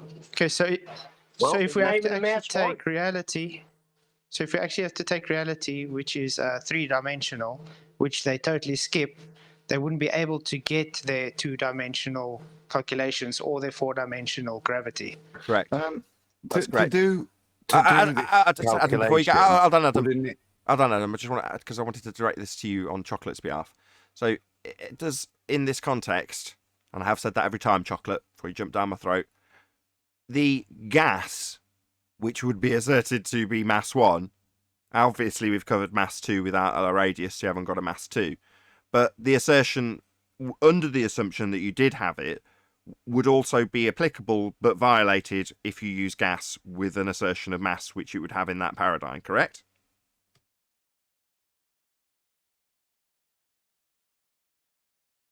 He's gone. Oh, I'm here. I thought you were asking. Yeah, Nathan, that's correct. So yeah, it was half for Neil's benefit, but yeah. So when you say, well, it's just through air, it's just a solid through air, excluding air. It's like, well, no, in their paradigm, you've got M1 and M2, and one's going to have a massive effect because it's a giant figure, and the other's going to be attracted to it because it's small. Oh no, gas doesn't do that, does it? If it happened to encounter it, it would just bounce straight off and go in the opposite direction anyway. Repelling, if you will. But Chocolate, I just want Adam, hold your thought. I know you were trying to get a point in there, but I want Chocolate to ask his question again, and then hopefully you can make your point and address it in one. Chocolate, can you repeat your question you asked twice? Yeah, what's mass? Perfect. Adam, go ahead. Mike's all yours. Yeah, I'd add on to that. They would substitute for weight, but my point, if you're going to use an equation like that, would it not be necessary first to demonstrate that the equation works in reality? That is the non-demonstrable thing before you then make that leap to the equation and make all the apologetics or attacks in it. First of all, equations have to be based in reality. When I use them, they have a function. They're based from reality. This has come from, again, just from theoretical mathematics. It's not derived from reality.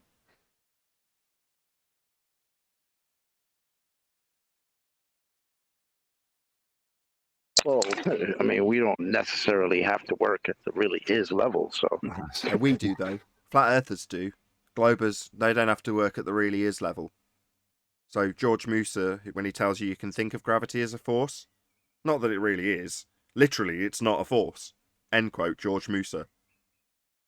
The only thing we have got, and as Nathan alludes to, is gas behaviour there that you know, within that equation fits the parameters, yet it doesn't exhibit what the equation would say. In fact, it goes in complete contradiction and exhibits no attraction. Yeah, but that question, what is mass? That's big because we have words like, yo, that's massive. I mean, what is mass? Yeah, Neil, he did drop that in at the beginning. He just said it quite quietly in terms of their rearranging of weight with mass.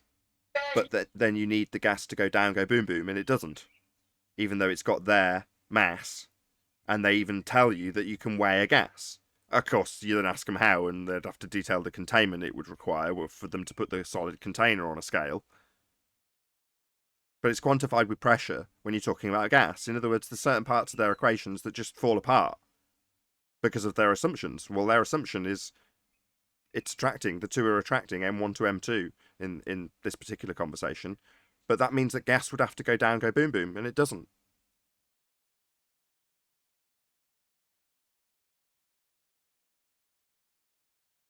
How do you weigh a gas again? Put it in a Need container. a container. I used to do this with my Oh, brother Chris. shucks. When we used to do air conditioning, my brother Chris, we'd have to go get refrigerant, but we need a tank to put it in. I would Tank, just and like then we'd have to somebody fill it up. I'd just like somebody to actually demonstrate to me gas losing energy.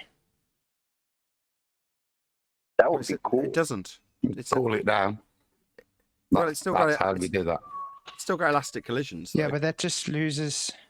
Yeah, that doesn't lose its trajectory energy though. It literally just Hold on. What loses does it its heat take energy. to? What does it take to potential. cool it down, Adam? Hold on. We're talking about different things. Right, decreasing the rate of entropy. That's what's being discussed. Yeah, it doesn't actually stop it from moving in the same direction it's been moving. No, the Unless gas is they're behaving in rebellious. the gas is behaving in if we're talking its kinetic energy, its speed, I should say, is defined by PV equals nRT. They're the parameters which will affect that. What isn't in there is G, is there? V? G.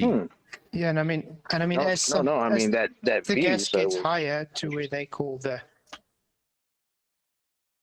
And I mean, if the gas goes high enough to where they call the so-called thermosphere and it heats up, wouldn't it be able to move faster to the void? It's already in the void at that point. It'd be in the void. This is something that maybe people don't appreciate. It would be 10 to the minus 17 at sea level if the sky was a vacuum. So when you say once it gets to the void, you're kind of in the mindset that it's working its way through the pressure gradient and then eventually goes into the void. No, there's no containment at all. So the start, the 0 mark, is where you're standing. And that's where your 10 to the minus 17 torr gas pressure gradient or otherwise would begin. In other words, we'd be without gas from ground level up. There's no moving into thermospheres. We just wouldn't have any gas at all. hold on. Adam said PV equals nRT. Did that V mean void, or No, is volume. it something else? No, it means volume. So that's what I'm saying. If you're gonna calculate things like that within the assumption of things like thermospheres, well then you're already into a second law of thermodynamics violation because there's no containment.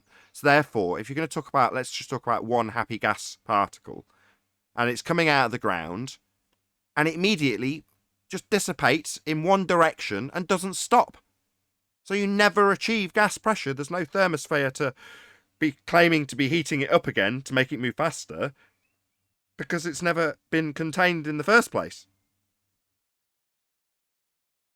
A better question, I couldn't come in a minute ago after Flatside said it.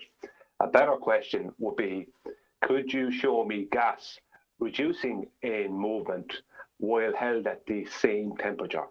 Because their claim, I'm going to go backwards here because I normally don't talk much about Newtonian, but their claim of a force of gravity creating a gas pressure gradient means that the gas pressure gradient has nothing to do with temperature.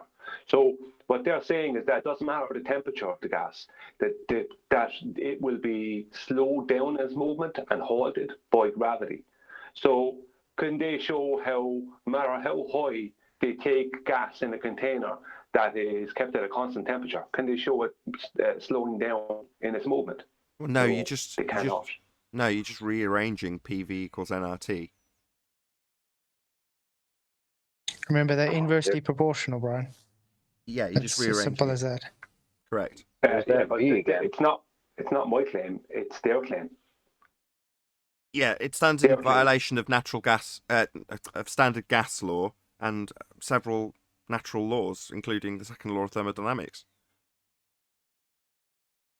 I wonder if the globers understand. You can't calculate for T unless you've got the V. Chocolate said it about 4 times. Yeah. And I wonder how they calculate, because I mean, they do understand the atmospheric law consists of Dalton's law, which is a conglomerate of all gases, which has to abide by all gas law. Atmosphere? What's atmosphere? You got on me for saying we. Yeah, you're on fire. That was my question too. The point I'm making is their claim that gravity causes the gas pressure gradient, right, means that temperature has nothing to do with it. That's their claim. If they're claiming gravity, then they're not claiming temperature. Yeah. And we all know temperature is what causes gas pressure gradients, and it requires a container to cause it within, right? But their claim is that it's caused by a force and has nothing to do with, they don't ever claim temperature. So they're stating that regardless of the temperature of the gas will slow down and will cease to move and will cease to, in their model, cease to fill all available microstates. That's absolutely correct. It pisses in the face. It pisses in the face of standard gas law. Correct. I mean, if you're going to go and increase the volume, what's going to happen? The pressure is going to decrease. Are they saying there's the same area volume high above a mountain that there is at the bottom where there's more things to hit? No, I'll try again. No. I'll try once more with you, Flatsoid. No. Because you're already into assuming that there's a pressure gradient developable, if that's a word, capable of being developed. But the starting point's the ground level. So you're already a couple of steps along the atmospheric, begging the question how it would be developed without there being containment in the first place to develop it, to then start asking that question. So ground level would be where the 10 to the minus 17 torr vacuum would begin, if the sky was a vacuum. No, I was talking about volume. I was just saying in the containment, you have more wider area because in the bottom at the surface area, we got mountains and trees and, it's more compressed with everything that's there to hit. So obviously because it's rising up, it's going to have less to hit off of. It's got more volume to fill, so it's going to cause a lower pressure. And because the temperature changes, it also inversely proportional to the volume. Yeah, I mean, that's part of describing how a weather cycle would be achieved. But I mean, the crucial bit is that you'd need to be contained to achieve any of that. Yes, exactly. Otherwise, it's just going to move non-stop into nowhere. We wouldn't have any pressure to be able to breathe because it will just literally force its way to the available space. Exactly. Your V in their paradigm is the entirety of space. That's their volume. And that's where the gas would be filling. Yeah, but don't miss Brian's point. I have 500-gallon propane tanks that I fill each year, and they never go over 80%. And when you ask them why, Brian's point makes sense. What's going to happen when the heat of summer hits those tanks to the gas particles inside that tank? Yeah, pressure will increase. 100. Pressure will increase. You're going to introduce heat to those gas particles, then they're going to move faster. Therefore, they're going to be hitting the walls of the container more often. That would be an increase in pressure.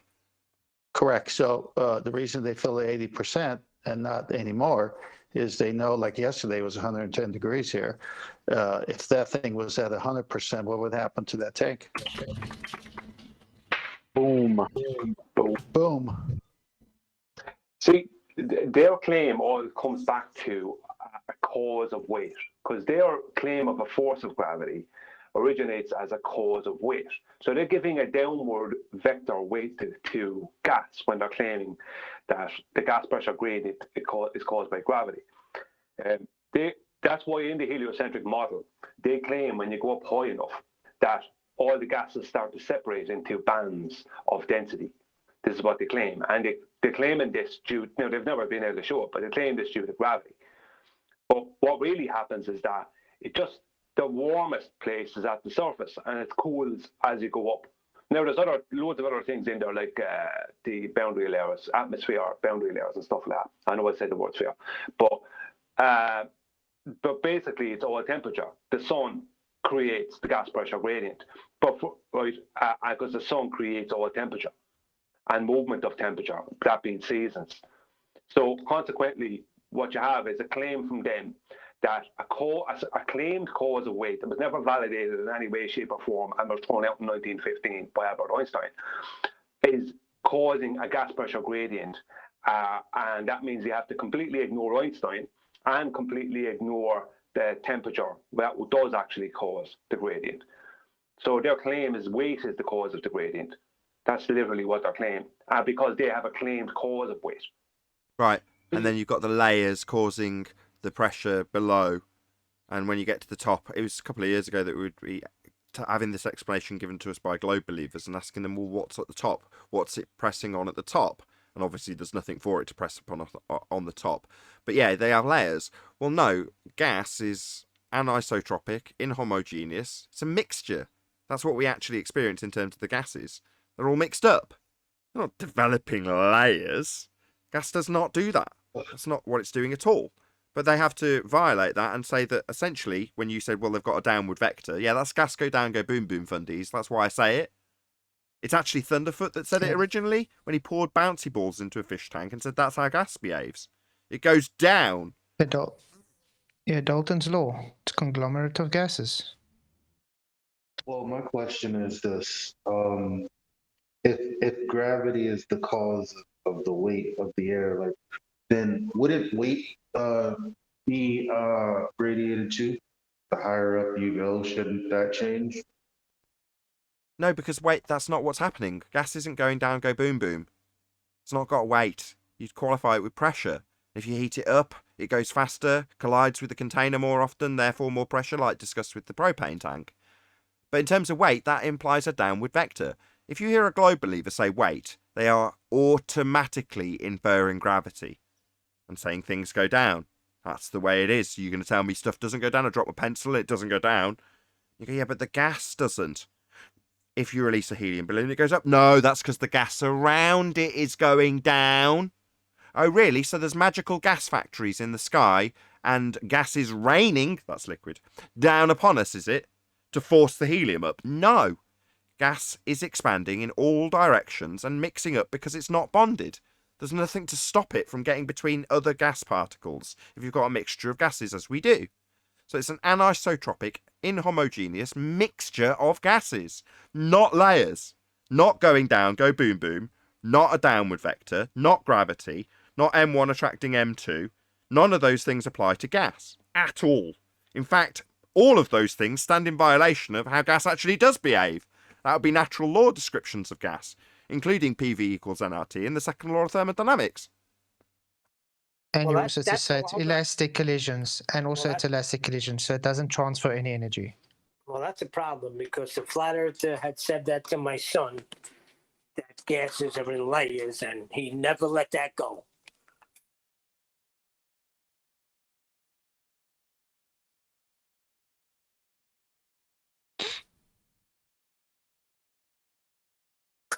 I didn't mean to end the whole conversation.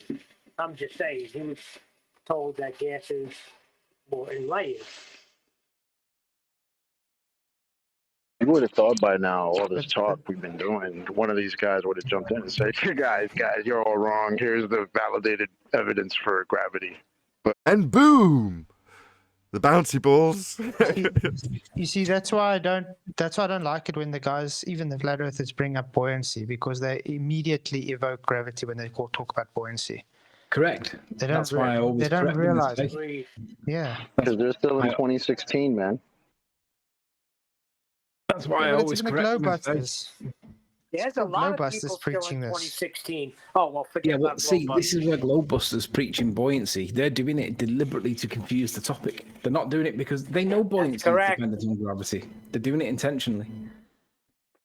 Any flat earther who is stating anything without without the proper details on what he's speaking about or her is speaking about is only hurting flat earth.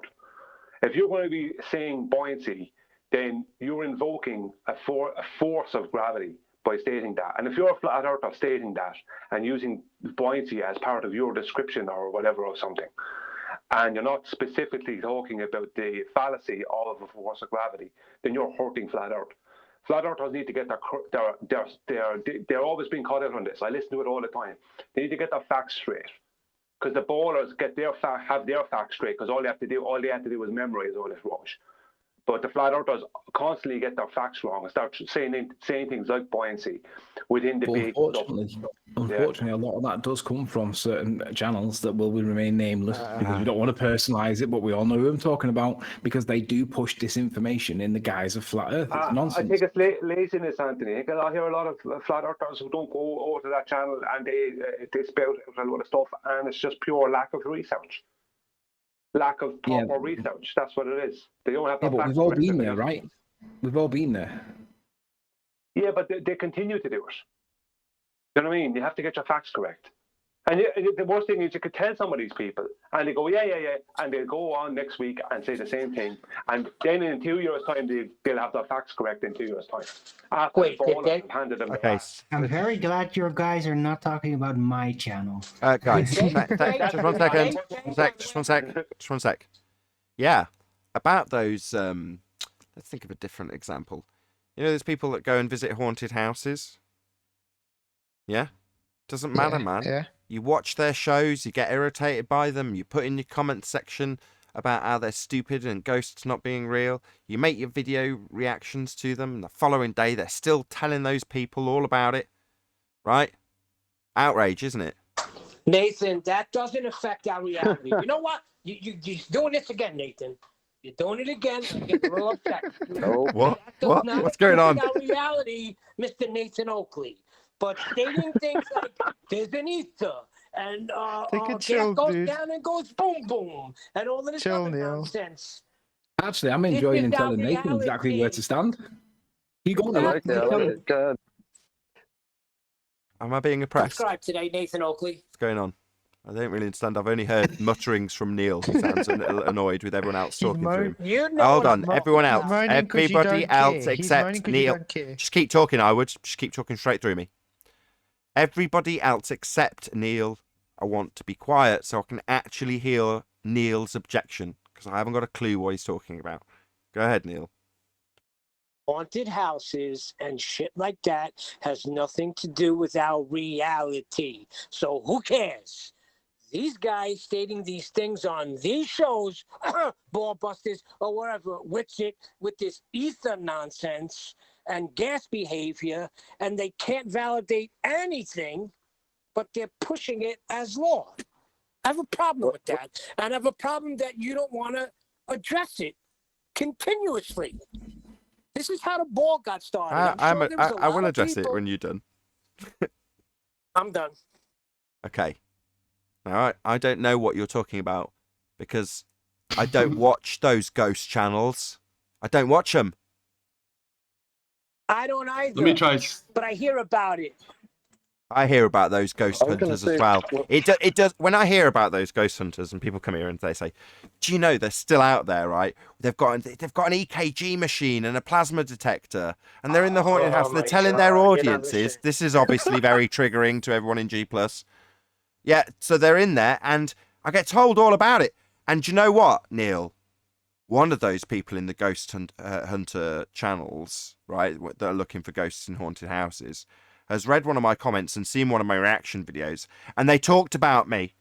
They said I was the idiot, and that I didn't understand, and they're still poisoning those audiences. So should I hop to it, and what should I do about these ghost channels and their detecting? Off with the head. What should I do, Neil? Neil. What should I do about these people tracking down ghosts, Neil? Nathan, does that have to do with the place we're standing told on you. that we call Earth?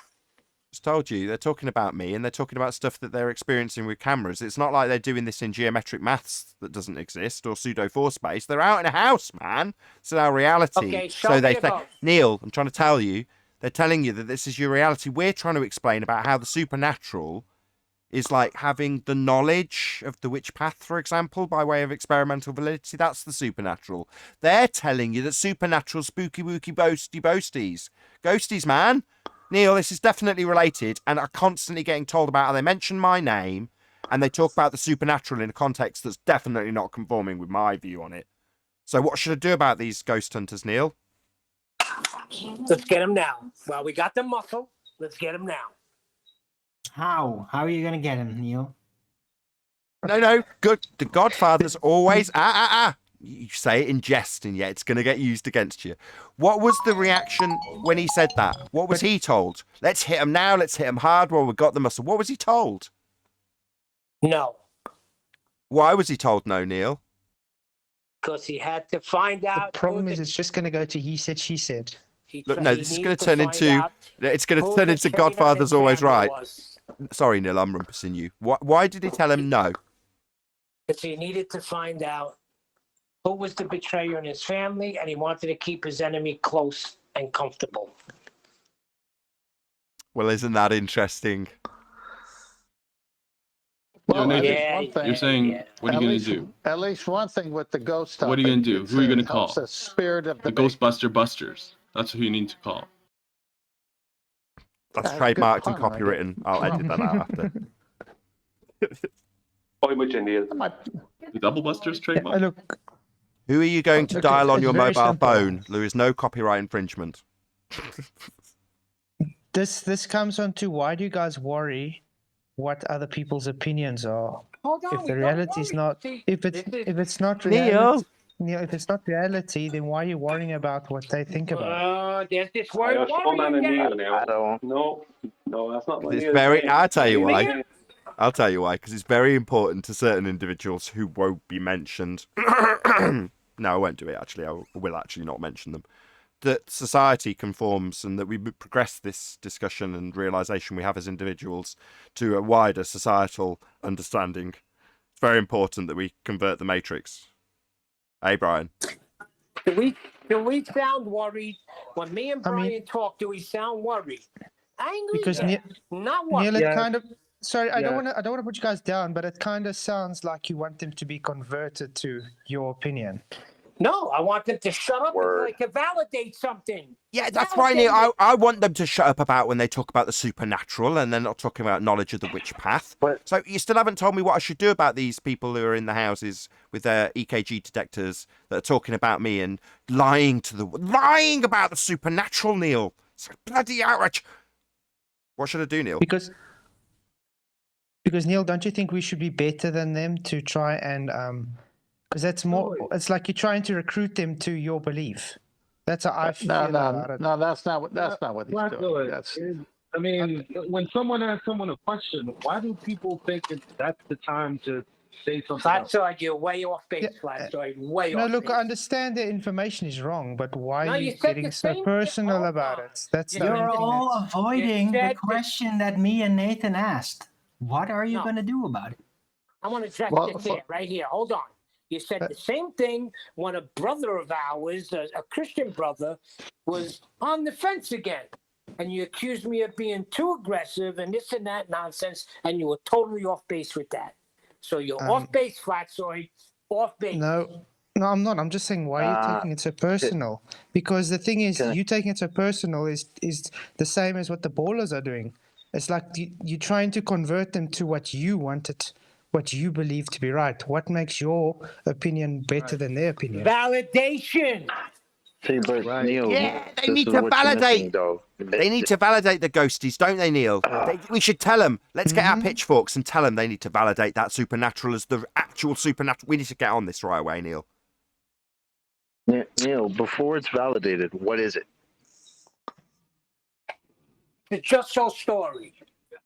Right. Their opinion, right? So why are you worried about their opinion? If they could have validated it, they would have. Because they haven't. The globe, so it's the not. Globe, the globe was an opinion at one time. You feel me? It's not an opinion now? It's not an opinion right now? Come on, Neil. hang on. You guys. Oh, but 99%. The 10th man, take my back. Take over. Listen, you guys are having FED show every day. We're all on it. What the heck are we doing then? If it doesn't matter, Right. Of course. Well, that's what we're doing. though. That's the thing. Right, but That's what what are we're you- doing. but we're not That's doing. what- But we're that's not what- doing this hang to on. convert. One at a That- time. that- 10th is talking. He's in the middle of a sentence. Just remember, Thank you. can think faster than he can talk. Yes, thank He you. asked a question, and I thought I was responding, and then he and Flatsoid interrupted me. You go ahead then, and then I'll follow you. Go. Well, like you said, we're on this show talking about the truth of it all and what interests us. The question still remains, what more would you like us to do? Okay. Thank you. That is not anything that Neil even came close to saying. What Neil is saying is that when we hear a fallacy, let's tear it down and demand validation. That's all Neil was saying. And that's exactly what all of us do all the time. I don't understand the message. Hold up. Does Sorry. any of these fallacies come here and have been presented here? No, Or no, are we no, talking stop, about stop, stop. fallacies going Stop. on somewhere else? Stop. Very important point that Chocolate's just raised. No, I am actively going out and seeking out the information being presented by the Ghost Hunters on the Ghost Hunters channel when they're in the spooky wooky houses, right? I'm actively, proactively chasing them down. No, what? Hang on. Can I say Listen, yeah, hang on, Brian, before you go there. I'm talking about the aspect of what our show does with the ballers. Now, if someone wants to do a similar show like ours, but against ghost hunters, then that's up to them. But the general, I can't even find a word, but it's the same thing. So if there was a ghost hunters debate show, that would be somewhere else, and whoever wants to go can go there. We happen to be doing a flat earth debate show, and they want to talk about this subject, they come here. But both shows would be doing the same thing, which is demanding validation. Yeah, but we should draw a fine line between trying to convert people and just bringing the truth. In fact, Wait a that's minute, all. That's around my never point heard, is. I never heard converting out of Me either. I never had said Well, the word Neil, convert. It's implied. Okay, Hold can I- on. can Let's I let finish my Flatsoid finish point? his point. It's implied, hence me drawing it to a social level. Go ahead, Flatsoid. Oh, Okay. The reason I'm putting it this way is because you're getting very personal because the information they're pushing is not up to what you believe. So you implying somebody has to do something about it because you want them to believe what you believe. That is converting. No, That's you're not wrong what there. Neil said at all. None Brian, of that was what Neil said. I don't know You what go. the heck you're talking about. Stop, everyone stop. Everyone What stop, I'm getting right? pissed Hold off- on. The two people that hold this viewpoint that has just been, challenged, Brian and 10th, and in this case, Neil. I want to hear all of them. But Brian I heard first, so go ahead, Brian. Yeah, Neil, that's not what Neil is saying. What Neil is saying is that you're not taking it serious enough, which is what we've said before. You're not taking it serious enough, and That's bullshit. No, hang on. You have to let me finish. If you were taking it serious, then your attitude would be like mine, Tenth, and Neil's. But it's not. That's You're not bullshit. taking it serious enough. So what's going to happen is, mark my words. Give it a couple of years, and this is going to become a problem because it's not after being addressed. That's what's going on. Okay, everyone stop. Everyone stop. Hello. 10th, go ahead. Thank you. Chocolate, help me out. Welcome to Flat Earth. Snacks are in the back. Finish it up for me, please. Yeah, we're welcoming them after they come of Hang their on. own volition. No. Just let me run this for a minute. Welcome to Flat Earth when the baller says something contradictory to what they're actually claiming. And then finish it up for me, Chocolate. Snacks in the back, bathrooms to the left, DJs taking requests, and smoke them if you got them. Well, that's exactly what Neil is saying. And you guys are saying he's trying to convert them. No, you guys are misunderstanding what I'm saying. That's not what Neil is saying. Yeah, he is. Yes, I am saying Well, Neil was that. next. Hello. No, Hello. no. Hello. Hello. Can I finish? Hello. Neil was next anyway. Neil, go ahead. I don't know what the heck Flatsoid's talking about. I am not trying to convert anybody. I'm not trying to push anybody into belief. But what I do accept as my reality is reality, and a lot of things are validated. What I'm against is just uttering out this nonsense and not having no backing for it. That's not true. You're trying to convert your son. That's a total lie. Okay. Yeah, other than that, but there's no discussion about that at the dinner table anymore. We don't. It's forbidden now. Can I get Flatzoid's back for a second?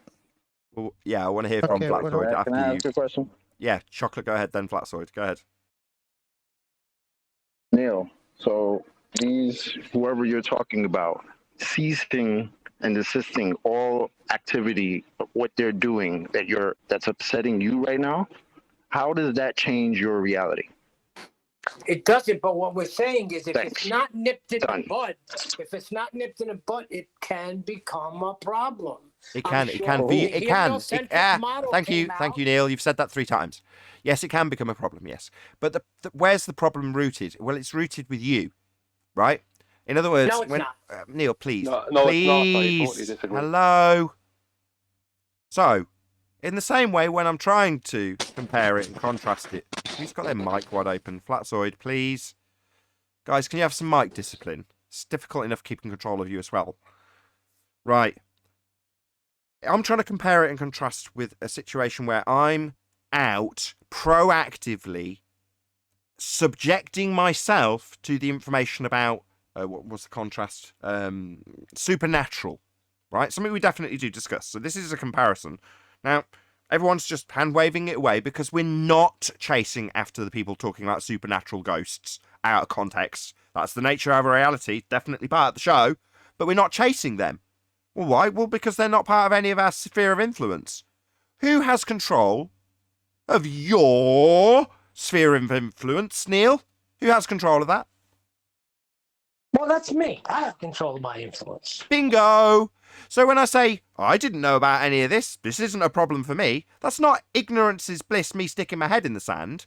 It's me having been to the Ghost Channel and seen them talking about the supernatural and gone, I want no part of this. As opposed to, I'm going to convert their audience, this will become a problem in future. It's already a problem, and it's a problem for me at that point. That has nothing to do with where we stand. That has nothing to do with what they're teaching in school to children. That has nothing to do with them telling my grandson that beware of this. Okay? Let's get that straight. False equivalence.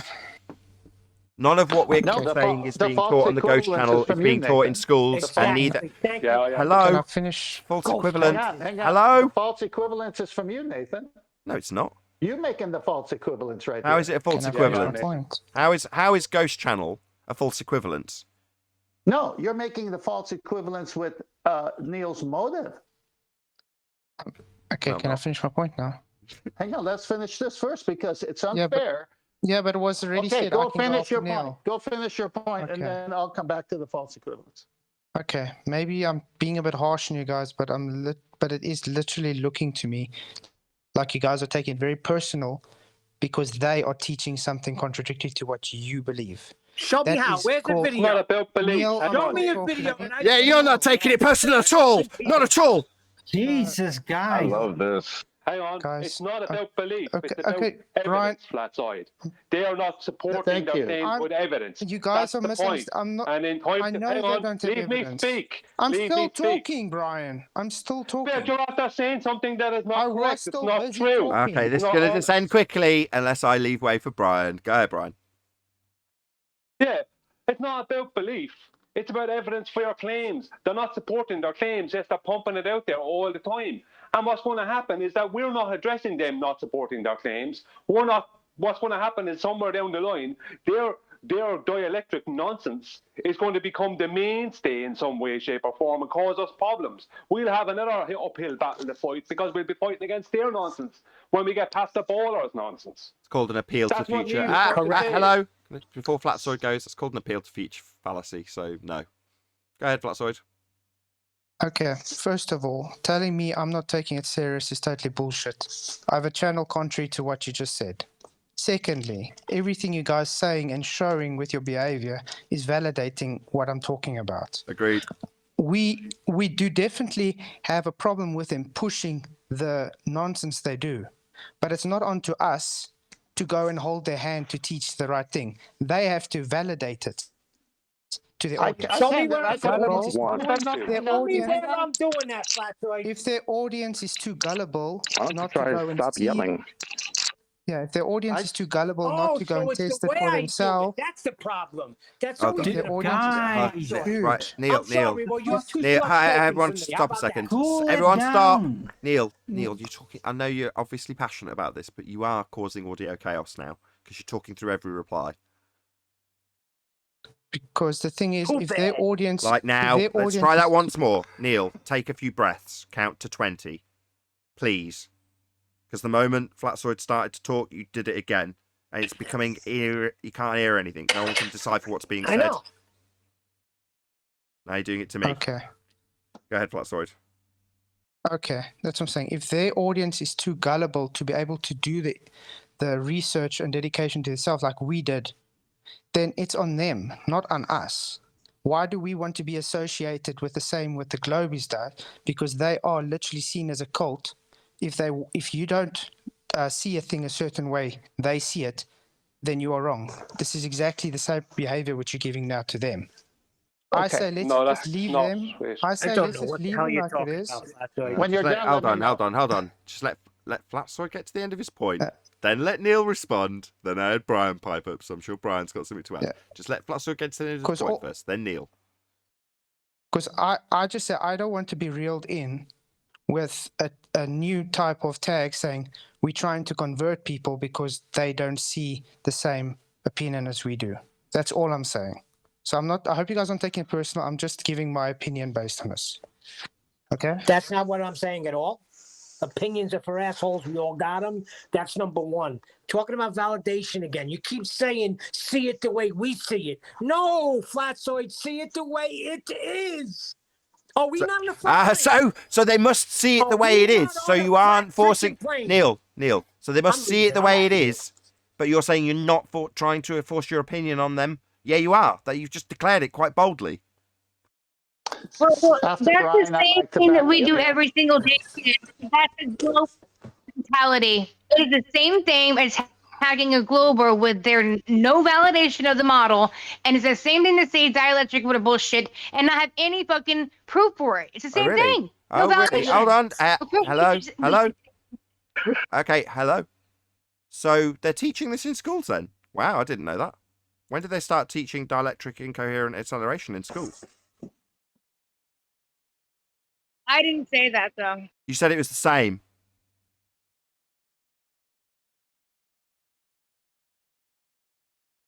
Yeah, no, moving I on. said it's the same thing as the people moving that on. come in here and you would debate again.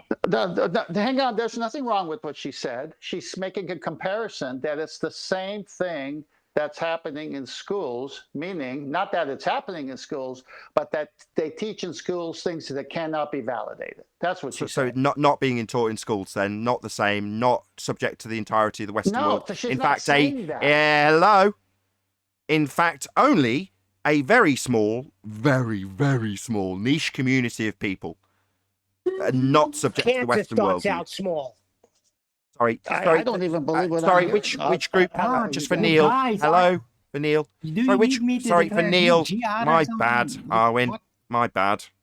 So Neil, which group are we talking about? Are we talking about the people in the spooky wooky houses? I think I lose track of which minority group and their views which aren't being taught in schools to the majority of the Western world. We're specifically, why am I constantly being bloody interrupted? Can you guys calm down?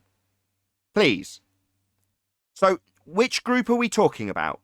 Are we still talking about the guys and their spooky wooky ghosts that also aren't being taught in schools?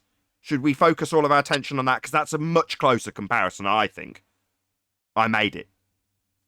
No, we're focusing on the people punting dielectric acceleration, the people punting ether, and all the nonsense attached with it. I see, Neil. Thank you for the clarity. So by comparison, we are talking about the people in the spooky wooky houses then, by contrast. It's the same exact thing. I don't even know what you're saying, Nathan.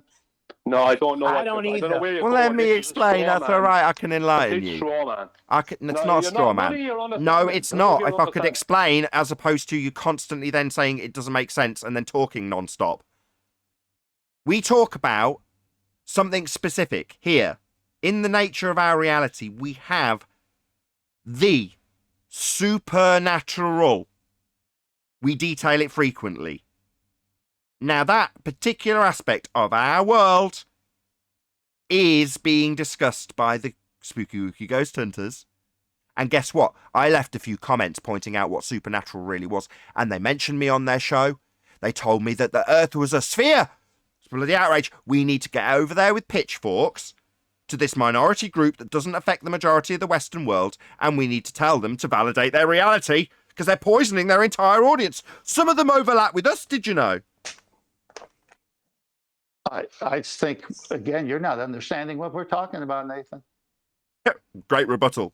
Anybody else? No, you don't. Yeah, let me finish. I'm not done. I'm just starting. These are two different conversations that are happening simultaneously, No, there and isn't. you're not Yes. connecting. No, there isn't. That's right, Arwen. No, there This is isn't. like me worrying about what the roaches are saying thought I behind the was wall. talking. I thought I was talking. This is what I thought I was talking here. Go ahead, 10th. Well, one thing for sure, anyone listening to this is not an echo chamber. That's for sure. All right. Here's what I'm trying to say. The charge was, Neil, why are you trying to convert them? That's not what Neil is doing. It doesn't matter what the subject is. Now, if Neil was an expert on spooky ghost stuff, then he can maybe teach us some stuff. But that's not what he was talking about. And he's not talking about converting anybody. And as Brian sees it, and I see it, and Neil sees it, we're addressing evidence or the lack thereof and challenging claims. Yeah. Well Not said. beliefs. Yeah. So, sorry, just respond. So, the evidence or the lack thereof when it comes to the supernatural, they're claiming it's No, ghosts. I'm not talking about Why are you supernatural. interrupting I'm me? talking- What's going on? Because you took my statement and tagged it to something I never said. No, I said it. No. You're saying, no, that's not a fair comparison. Because we're challenging them to prove their evidence as real. And I'm saying what? So I'm challenging them to prove, again, constant bloody interruptions, to prove that the supernatural claims they make are real. It transposes beautifully, perfectly. So, no, it is a fair comparison. I'm not talking about it. I Don't am. put that on me, Nathan. No, I'll stand up to you. Don't put that on me. I never said that. I said did. Neil was an Third expert. time. I'm saying it. Well, go ahead and say it. Now you're trying to convert me to your. What does that have to do with flat Earth? Because our third time's a charm, can't see- Neil. I can't see We how you guys talk can't see this about the analogy. supernatural, as do they. This is a subject we cover, but because we're not pitchforks in their comment section and making videos about them, all of you refuse to accept that they have an overlap with the subject we cover in the form of the supernatural. It's just because we're not over there attacking them that you don't want to accept this as a fair comparison. No, I don't. Exactly. I don't think it's a fair comparison. Chocolate, what are you talking about, Chocolate? You wouldn't get so You personal. don't do that. It's not- Let him answer then. not You're personal, Flatzo. going to ask him It's what he's not on about when he different agrees with me. extreme Hello? names. Hello? That's crazy. Hello? Chocolate's agreed, and everyone shouted him down. And then Neil's asked him to expand on it. Go ahead, Chocolate. He's agreeing with me, by the way. Be on my side, Chocolate. Brooklyn. Yeah, shit, bro. Brooklyn all day. That's fine. But the problem is that you said before you don't want to change opinions. You don't want to control what they say. And then right after that, you said, "Well, I want them to talk about reality." That was your line. No, what you I said we're talking about reality. I'm not talking Okay, about this and nonsense. We talk about reality. I'm talking about Okay, we talk about reality. Why are you worried about what other people are talking about? Are they talking that to you? Well, then why that's even being talk to taught- anybody? Yeah, why even do flat Earth debate? Did you hear his question? Well, Hello? I'm Neil, saying everyone that else, because shut I up. feel- Hello? Neil, did you hear his question? Yes, I hear his question. What was All his I'm question? saying is, I think we need to be a little more serious on the dielectric acceleration. That's not what he asked. and the Stop. frickin' ether. Stop. No, Stop it's not babbling. affecting me. Hello? Stop. That's not what he asked at all. Can you repeat what you asked, please? Chocolate. I don't even remember now. Like the reality that you don't want them to continue talking about what they're talking about, right? That's what you're saying. No, But then you he's- said you want them to talk about reality. No, No, no, you're I not. said How does Neil and Can we just chocolate. let somebody finish his Hello. sentence? Hello. Hello. Neil and chocolate. Okay. How does them speaking differently about reality change your reality? It doesn't, chocolate. What I'm saying is, Thank you. when they're coming out with this, they have no validation. Yeah, So yeah. we need to Okay. address. Yeah, yeah. So if they have no okay, to go back to that. So with no validation, what are we talking about? The same thing we're talking about when they say that the Earth is spinning around Sounds like a 1,000 story. miles an hour, and that we're in Sounds a like a solar story. system. So then, why are we addressing all of that then? Leave it that's alone right. then. Let him answer. I think you got it all wrong. Let him Neil. answer. We don't come Chocolate on yet. and Neil. Neil, can you let Chocolate reply now? Thank you. Yeah. What was the question, Neil? The last statement? I said, then why are we even bothering then? Why are we talking about we don't live in a solar system? Why are we talking about that the sun's not 93 million miles away? Why talk about anything if we're not going to address dielectric acceleration and we're not going to address the fact that they're pushing this thing called an ether? And that's taught in schools, right? You're confusing two different. That's taught in schools, right? Oh, when he's talking to me, man. That's me Right. actually, Chocolate. So you're Sorry. I was just going to ask him if it's actually taught in schools. So that's a big problem because it's being subject to the entirety of the Western world.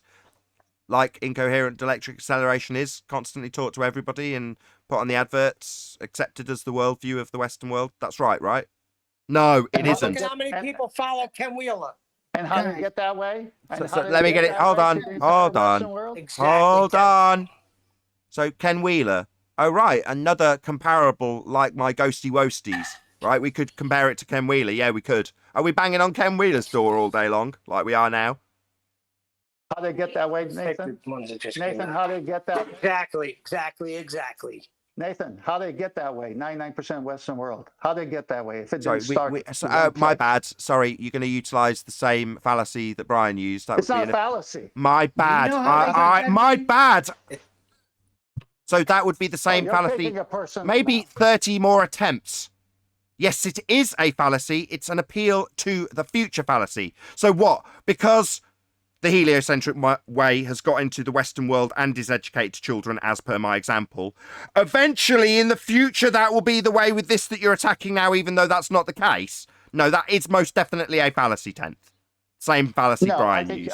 I think you're denying reality because they weren't teaching. Really? Can I Really? finish? It's not the reality. It's not Can I taught in finish? schools. No, Can I that's fin- not correct. can I- I'll can I respond if I get Can I chance. fin- If No, I'm you not can't, constantly interrupted. Well, no, because you're misrepresenting every statement we're making.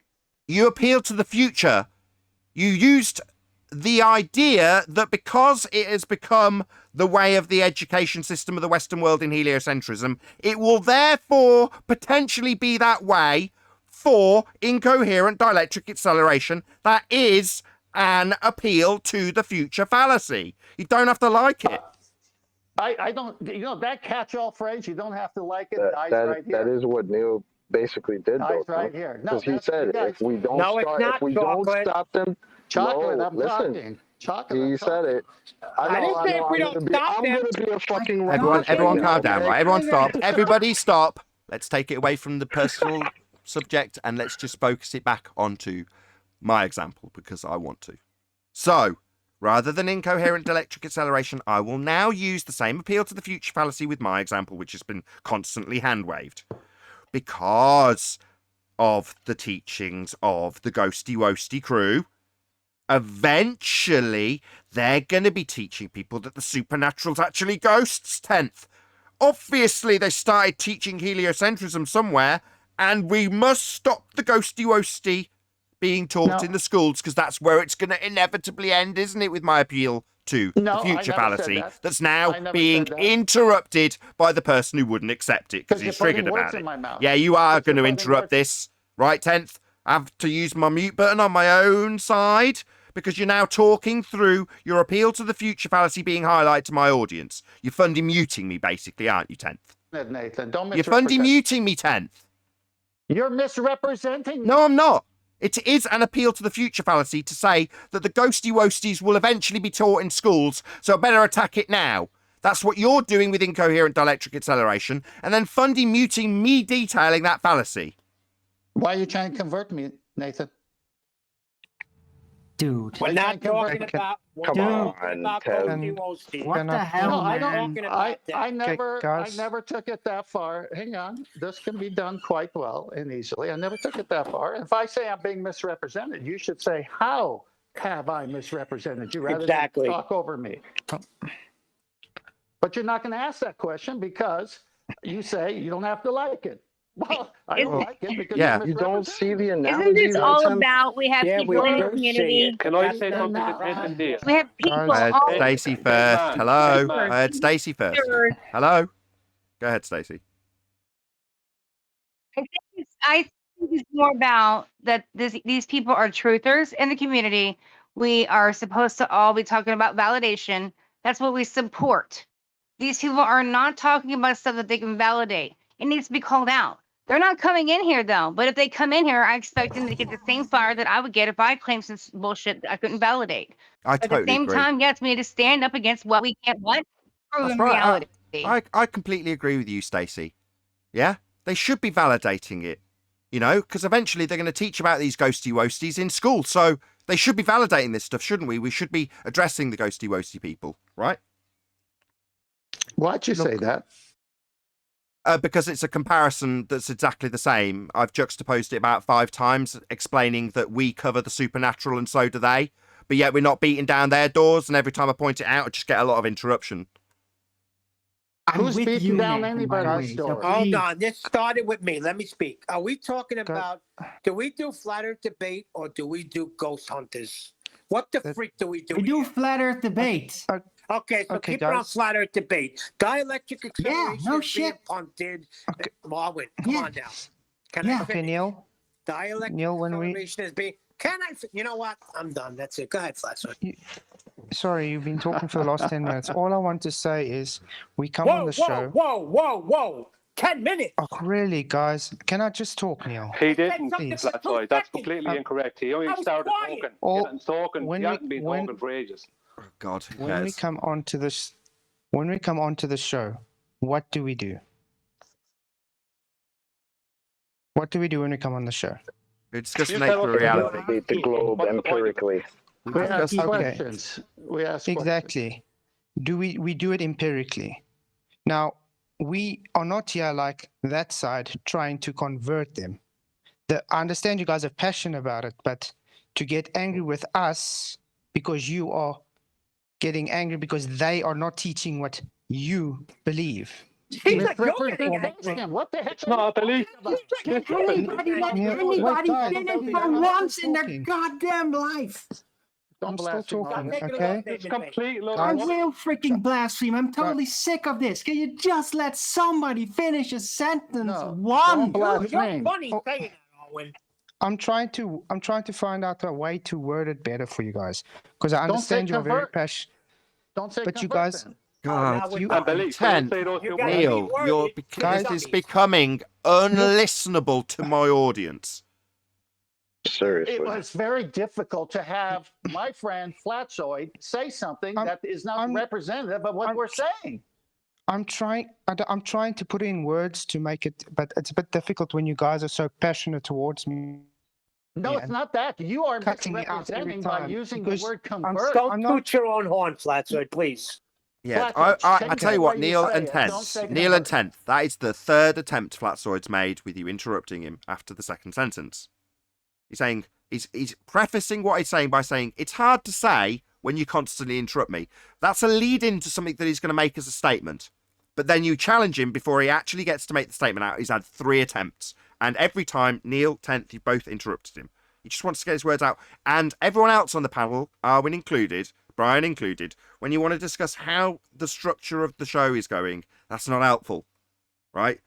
If it gets too bad, I will hone it in, but you are right. I'm just going to say that as well. You're both right. It'd be nice to hear the end of a sentence. I've said this 3 times. You can think of the response conceptually quicker than his mouth can move.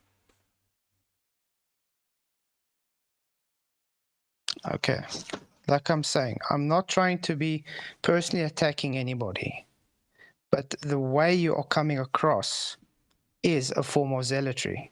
I'm not calling you zealots, so please don't get angry with me. I'm not saying you're converting someone, but the way you come across, the other people are going to read it as you are trying to convert them.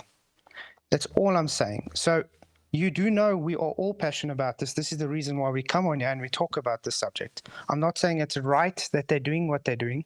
I mean, you can go on my channel as well. You've seen I've even done videos on Bob Nadell calling him, showing him how wrong he is. But it's not my job to go and try and pussyfoot him to tell him to come, yeah, you're wrong, must have slapped you on the behind kind of thing. It's not my job to do that. I provide the information. Who is doing that? It's up to you. It's up to you to take it or not.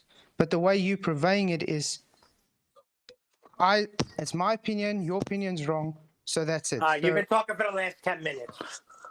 Who's Okay, doing that? Come on, Neil, bro. Like, hang on, Neil. Stop being a Neil, dick. let me answer Flatzoid, because he just described the Nathan Oakley show and his show, and the misrepresentation that I had an outburst. I didn't misrepresent Hold on, everybody. Flatzoid. Go ahead, Ted. Yeah. The misrepresentation is in the word that we're trying to convert them. All we're trying to do is call them out, just like Nathan does with the ballers. Where's your validation? Where's your proof? And when they come in with a fallacy, like Craig the Flat Earth came in and he had begging the question at every point, Nathan shut him down real quick. And then now we're doing the same thing here, but we're called zealots. So if I hear someone say one more time that I'm trying to convert someone, okay, in the wrong context, because see, I'm the one who says that only God can convert. That's my stance. Now, what my job is to address falsehood, and I'll ask good questions, and if they run away, I'll say they ran away. If they answer it, they might change my opinion. I might say, you know what, you proved it to me. That is not what Neil, Brian, and I are saying. We're saying that no matter what comes our way, we're going to say, do you have validation for it? Do you Comes have our way. evidence for it? Okay, can I interrupt? Sorry. Whatever comes our way. That's a very interesting turn of phrase, 10th. Yep. Right. So why is that interesting? Whatever I'm comes glad my you way, asked. I don't- Yeah, tell me what I'm doing glad wrong. you 'cause I'm asked. lost. So, Let Nathan answer. okay, thank you. So what do I mean? It's an interesting turn of phrase when you say whatever comes your way. Because I sit here with an open door and a bar, metaphorically, that anybody can walk into. And sometimes people walk into the bar with religious viewpoints that we pull to pieces. Now, I get criticised because I don't want to leave my bar. It's lovely here. I love it. It's wonderful. Right? What they say is, you need to come to my bar. Yeah? And have a fight there. And I go, nah. But if you want to come to mine, you're welcome to. If you don't have to. And likewise, I don't have to go to their bar, do I? Yeah? Now, in this instance, you're going to their bar and telling them in their bar what they're going to be doing and what they're going to be. Let's carefully phrase this so I don't trigger people for the wrong reasons contextually because it's not relevant. But their beliefs. Your beliefs. Not meaning beliefs if you know. Just get that out of the way. Don't want that to be the point. Yeah? You're proactively going to their bar. And they're moaning about what happens in their bar. Now, we're not talking about the Western worldview. We're talking about a bar. We're not talking about the House of Representatives or the House of Lords. We're talking about one bar. Now, you're saying, but that bar has got a lot of people in there that also come in our bar. You know what I say to that? That's fantastic. Send more people to my bar. Don't go to their bar and brawl. Okay, Yes, hang on. Can I That was say the something? point. That was the Can I say overarching something point. real quick? I'd like to address that. 10th, then Brian, then Stacey. Unless Arwin, did All you want right. to add something because you did pipe up? Okay. Most of you know this is the only show I really frequent. Okay, now there was a time where I went to Dr. Becky's and posted a question and no answer as of yet. I've done this on a handful of other channels, not more. I get most of my information about other subjects from people on this show like Nathan, who goes to other shows and leaves comments on their bar. That's where I get most of my stuff. Like when you go to Thunderbird and all these different things. Why are you going there, Nathan? Why are you even going to their show? I'll answer. Please let me answer, because I've mentioned this on many. Let me answer. Let me answer. And then Stacey wants to say something. I go there to escape my work. This is my work. So I will bitch and moan about how the fact I'll go and watch someone like Thunderfoot, not because I want to address the nature of reality, because I want to watch a bit of iPad. Just as a bit of escapism, like you do if you're a telly watcher and you kick back and watch Coronation Street. I might kick back and watch a Thunderfoot video. And then, irritating as all hell, suddenly they're talking about the subject we discuss in our bar in their bar. And that's annoying. I've come across it. It's come my way. Likewise, if I'm watching a video about crime, true crime, and suddenly they start dissing flat earthers, it just happens to have come my way. And I do react to that. Right, yeah? But I'm not in their bar specifically looking out and seeking out their contrary opinion to my own. That's not what I'm there for. I get very annoyed when... Who says I did that? Who says I did that? Nobody. What? You asked me. So that's why it's misrepresenting why... Yeah, none of us. I don't do that. I don't do any of that. Nathan's not saying you are doing that. I know, but when you hear what Flatzoid and... Chocolate and Nathan have been saying here for a while, we're asking for evidence when it does come our way, but it sounds like you guys think that we have all this spare time that we have to go to all these channels. No, why this? I was in the middle of something there. Okay, just let 10th finish, then Stacey's still hanging around waiting to get a point in. And don't forget 10th. Brian. Can I go after, please? No, just 10th finishes point, then Stacey, then Arwin. I give my time up to Brian right now. Okay, go Brian, go ahead. Yeah, I'm going to make it very simple. This is the 10th and Neil. The lads are not seeing what we're talking about. That's why they're belittling it, and that's what you're actually doing, lads. So there's nothing we can do. We've made our point. It's not being seen, so all you can do is wait for the future. Okay, thank you. Stacey, go ahead. I do want to make it clear because I feel like it all started with Neil saying something about he was upset that Nathan was not calling out and attacking certain people over this because of no validation. Now, I have seen Nathan attack Witsit a couple times and other people, so I can't really say that because they came to him, like he said. But at the same time, I think it feels when you got a truth community speaking about validation, going around doing the same thing that you do, and then they speak about some bullshit that they can't prove, it actually feels worse than the Globers because they were just told something and they believed it. These are people that are going around talking about truth, proving validation, yet then speak another language almost. That's not right. It's almost like they're con artists. So that's why I almost feel like we should be calling them out almost even more. Okay, I see that. That's a good point, and I want to address it because I have a very different attitude towards that. And it's the attitude I take towards NASA. So I don't watch NASA videos, I don't subject myself to the propaganda, I don't make reaction videos to it as a result. Why? Well, because once I identify a con man, as you put it, I turn my back on them and have no contact with them because there's a chance they'll con me again if I'm interacting with them. So that's why I would say you have no contact with them, if that's how you feel about them. If you feel that they're con men, why are you interacting with them in any way? Detach yourself from them.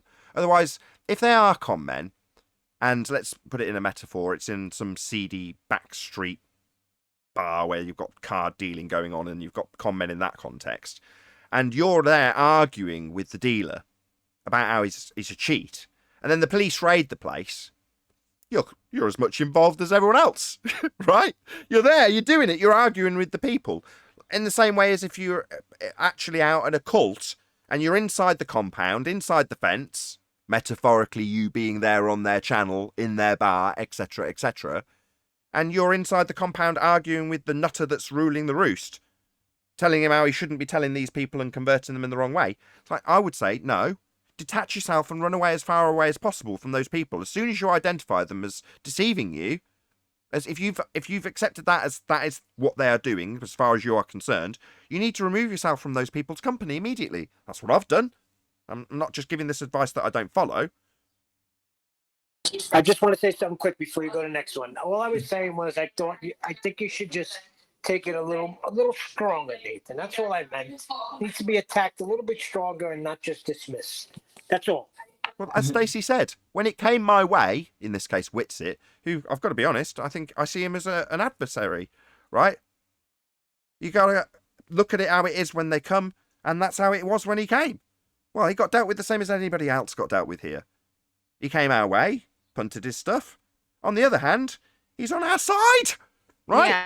So does that mean that I don't like I Whitsit, wouldn't or I'm say going that to attack Nathan him or hasn't keep... done these things. Like I said, what's this came in here, other people have, and if they bring up something they cannot validate, or he knows it's not their area and he doesn't have to, I totally get that. So that's why I said we all want that in our reality.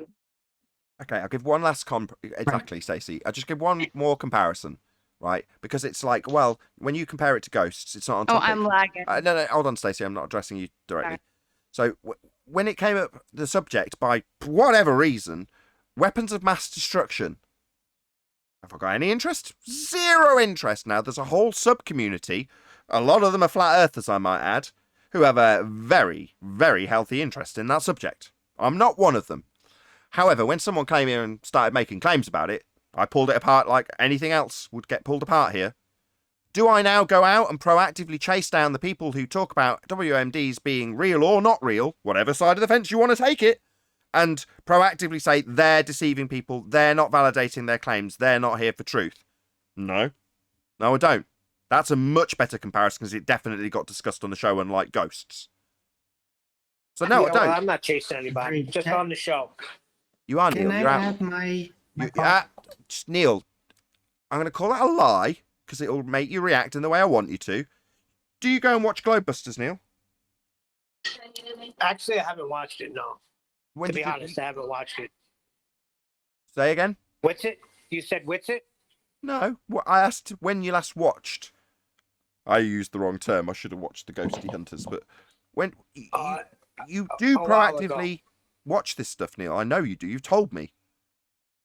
No, but not for a while. I haven't. Not since the last whole big thing. I just don't even pay attention to it no more, to be honest. It's not true. People trim you out links and send them to me. You click on them and watch them at the timestamps that are provided. That is not true, Neil. I know that's not true.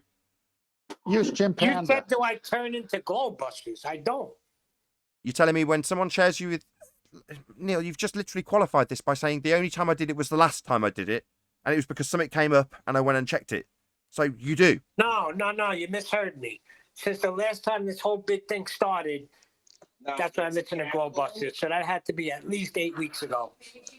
Just use Oh, right. Hello, who's interrupting this conversation? Oh, only 8 weeks. So the last time you took crack was just 8 weeks ago. So you're not really a crack user then. I just checking here and there. That's all. Sorry, did you not hear my analogy? So it was only 8 weeks ago you last took crack.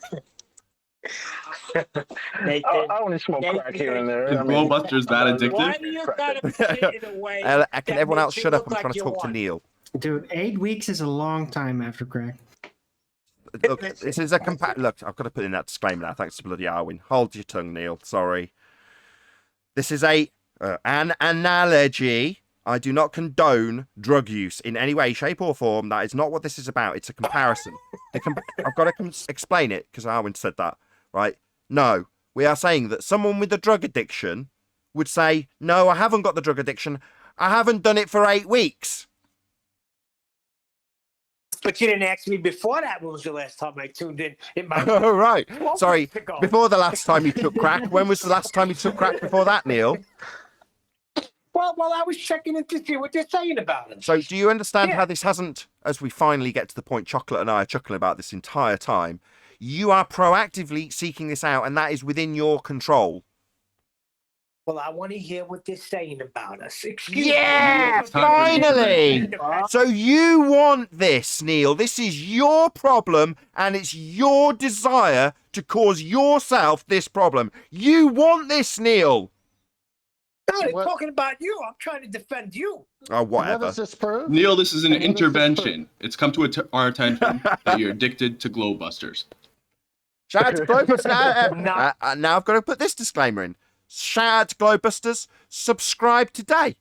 If, because of the subject matter, I have to give a little disclaimer, chew the meat and spit out the bones. They've got a lot of good information. Very forward-thinking people. More power to and praise be to Globusters. Couldn't endorse them more. I might even put a link to their show below this particular video, just to make my point. And what does this prove? What a stand-up guy. That Neil likes to watch Ghostbusters. And Chocolate, you put links up. Chocolate, you put links up to 24/7, and I go look at it because you went. Correct. You asked what the point was. The point was that he's identified a problem and now he wants it. What? He's identified a problem. He's keen to address this to everybody else and tell them how they should be doing something about it. But this isn't our problem. It's his problem. He wants this. He's just told us. Oh, me? Oh my God. Yeah, Nathan, Neil, yeah, can I you. make my point? I don't even understand what you're saying, Nathan. 15 minutes. Oh, well, I'm sure you'll, when you're a bit more calm, 10th, you'll be able to track along with the conversation when you listen back. I'm just spotting a double standard by you. Oh, yeah, what's that then? I just heard Neil say he wanted to go watch it and check on what they're saying. I heard that too, Ted. 10th. I heard that too, 10th. You just said it, bro. Yeah, I heard that too, 10th. Hold on. Let's keep it real. Neil and Chocolate, hold on a second. Neil and Chocolate, hold on. Hello. Yeah, I heard that. I heard that too, 10th. Did you hear that? Because you seem to think it was a false comparison. And I said, what's wrong with that? Let's keep it real. Sorry, what's wrong with that? We've got a contrast. Are you going to stop talking? So what's the problem? Let me finish. You asked me what the problem was, so you're going to ask me a question that you're going to constantly talk through after asking it. The problem is that not if you don't misrepresent me like you have before. I haven't even started to talk. I'm just getting fundy muted by 10th man for some reason. I don't get it. Further and further away from the point we move, it seems. What's the problem, you ask? Maybe I'll get a chance to answer, or maybe my own side will constantly fundy mute, which is what 10th's doing.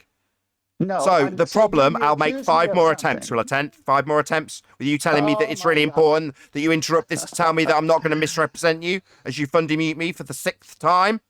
What's going on, 10th? Yeah, go ahead. Go ahead. I don't need your permission. I need you to shut up. Where am I in? Don't need your permission. I need you to not tell me that I'm going to misrepresent your permission. You're still talking through me. Still talking through me to get it in that you've got to be misrepresented. Yeah, I've just pointed out that's 7 attempts for you to talk through me to tell me not to misrepresent you. So you can move us further and further away from your question. How is this a problem? When he said that it's things that will come his way and it's simultaneously... 10th, can you mute, please? Excuse me, you mute. said I'm trying to move. Mute or I will mute you, 10th. Last chance. Nathan, calm down. I'm totally calm. It's you that constantly is fundy muting me, 10th. I'm perfectly calm. You are constantly interrupting me to tell me that I shouldn't misrepresent a position when I've only got the first sentence out. You've done it 8 times. Now I'm asking you politely to mute. Don't have to give me permission to talk. You just need to stop talking through me, which you have done 8 times. Thank you. You've also asked, and I've attempted to answer 8 times, what the problem is. And I'm now going to tell you, hopefully without interruption, 10th man. That would be to say that Neil has asserted that this stuff comes his way, stated clearly, while he has also simultaneously stated that he is proactively seeking this out by way of his own desire to seek it out. Definitely not coming his way, 10th. That's the problem. This is within his control. He can resolve this. Now, that's not true. Not you, Neil. Not you, Neil. 10th man. Don't be unreasonable. Neil, we're talking about you, not to you. 10th, go ahead. But that's all right. not true, All right, I'm off mute now. That is so double-sided of the way you just poised that whole situation. So what you're saying in what you said is that I could go frequent different shows on different topics, my volition, my desire to go there, and I hear something, and then I come out on this show and say, you know what? I was on the show, and this information came my way. Now, what you're trying to say is so weird to me, because I have the right to go investigate all kinds of things on YouTube, and then if I run across something interesting, I like to share it with the panel. And then you guys are trying to make that look like, oh, you brought that upon yourself. You shouldn't have gone there in the first place. No. I mean, I don't even know what you guys are talking about. Okay. Is that the end, 10th? At the moment. Okay, let me address that, please. Thank you. No. Once you've come across the ghosts and them talking about it, and then you choose to share that with others, in this example from you, to then continually go back and proactively seek out that information from them over and over and over again to readdress it again and again and again in a constant cycle. That's what's actually happening. Can I address that? Yeah, I'm done. Okay, so if my interest is, you know what? No one on the panel cares about the subject, so I'm gonna, because I have an interest in it, I'm gonna go frequent that show, and I'm gonna address them and say, look, I've been listening to your show for a few months. Can you validate any of these things? Are you saying that's wrong? No. And likewise, if you were on the insurance show talking about insurance policies because it fascinated you, and then suddenly it came up that they contradicted one of your actual beliefs in this arena, I am certain that, like you've contextualized it, you'd come back here, in this case, and say, this came my way. I was out there, but no, in this example with the ghosty woasties, you know that they're claiming supernatural is ghosts, and you've already told them that you disagree and expressed that to them, but then you, in Neil's case, going back again and again and again to reiterate the point that you should have by now detached yourself from, because it's clearly frustrating. Not a big Western world problem, just frustrating for you as an individual because of your frustration. Let me just clear something up. Neil, hang on. Let me address that. This is good. I like this way of communication better.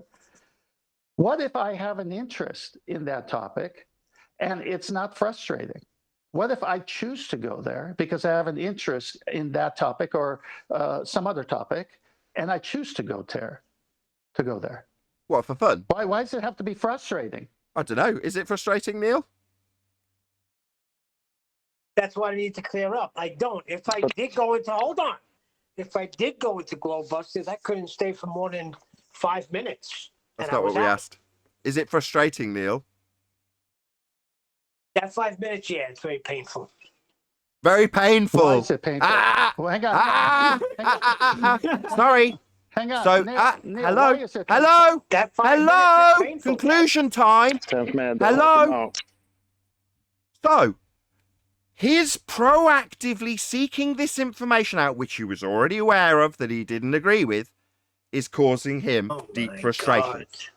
God. Why is it painful, Neil? Muted. What's Explain going it on? the way Triggered you- fundies. No, hang Because on. I tried to clear it up and you're not getting it.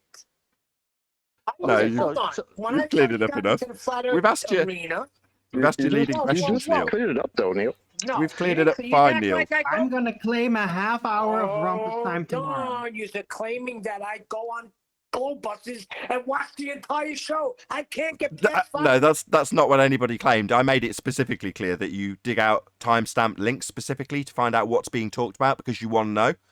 So I didn't say anything about full shows or anything, Neil. No. Anyway, we have definitely led you with leading questions about what you feel about Didn't this, lead how me you position nowhere. it, and it's definitely triggering for you, as exampled by this constant interruption I'm receiving right now. You didn't lead me nowhere. I went there. Okay. Yeah, you did. You proactively sort it out. That's right. That's our point. Okay, Why is it painful? Okay, we can Neil? take everybody's. We can take Why is everybody's it questions about this. painful? Flatsoid, wait a minute. Can I have my 10 minutes? I've been waiting for Yes, 40 yes. minutes I think it's now. only fair. Arwin, go ahead. 10 minutes for Arwen. Thank you. Jesus. Please, nobody rumpus me. Because, my God, I don't know how much more elaborate we need to make all of this point, right? I wanted to get it back to the roots as to why. And that is, if a bunch of people are talking bullshit, let's just say ghost bullshit, right? I don't think all ghosts are bullshit. I've had my own experiences, but yes, there is a lot of bullshitting going down. Well, if you know it's nonsense, then why are you worried about it? People will figure out it's nonsense. Just like all the other nonsense talk throughout the centuries, people maybe be like, oh, what is this? Then they inform themselves, they figure out it's nonsense, they cross-reference it, they step away. Now, Like if they you're did with going the to- globe, right? Hold on, I'm not done yet. Now, if Good you're point. going to obsess over it in some minor or major way, then what you effectively do is bring them attention, which they would not have had if you didn't. With that, I'm going to say a huge, massive, enormous thank you to both Discord and G Plus panel for making today's very colourful after show possible. I've been Nathan Oakley, and I'll see you all in the next video.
What a day! What a lovely day!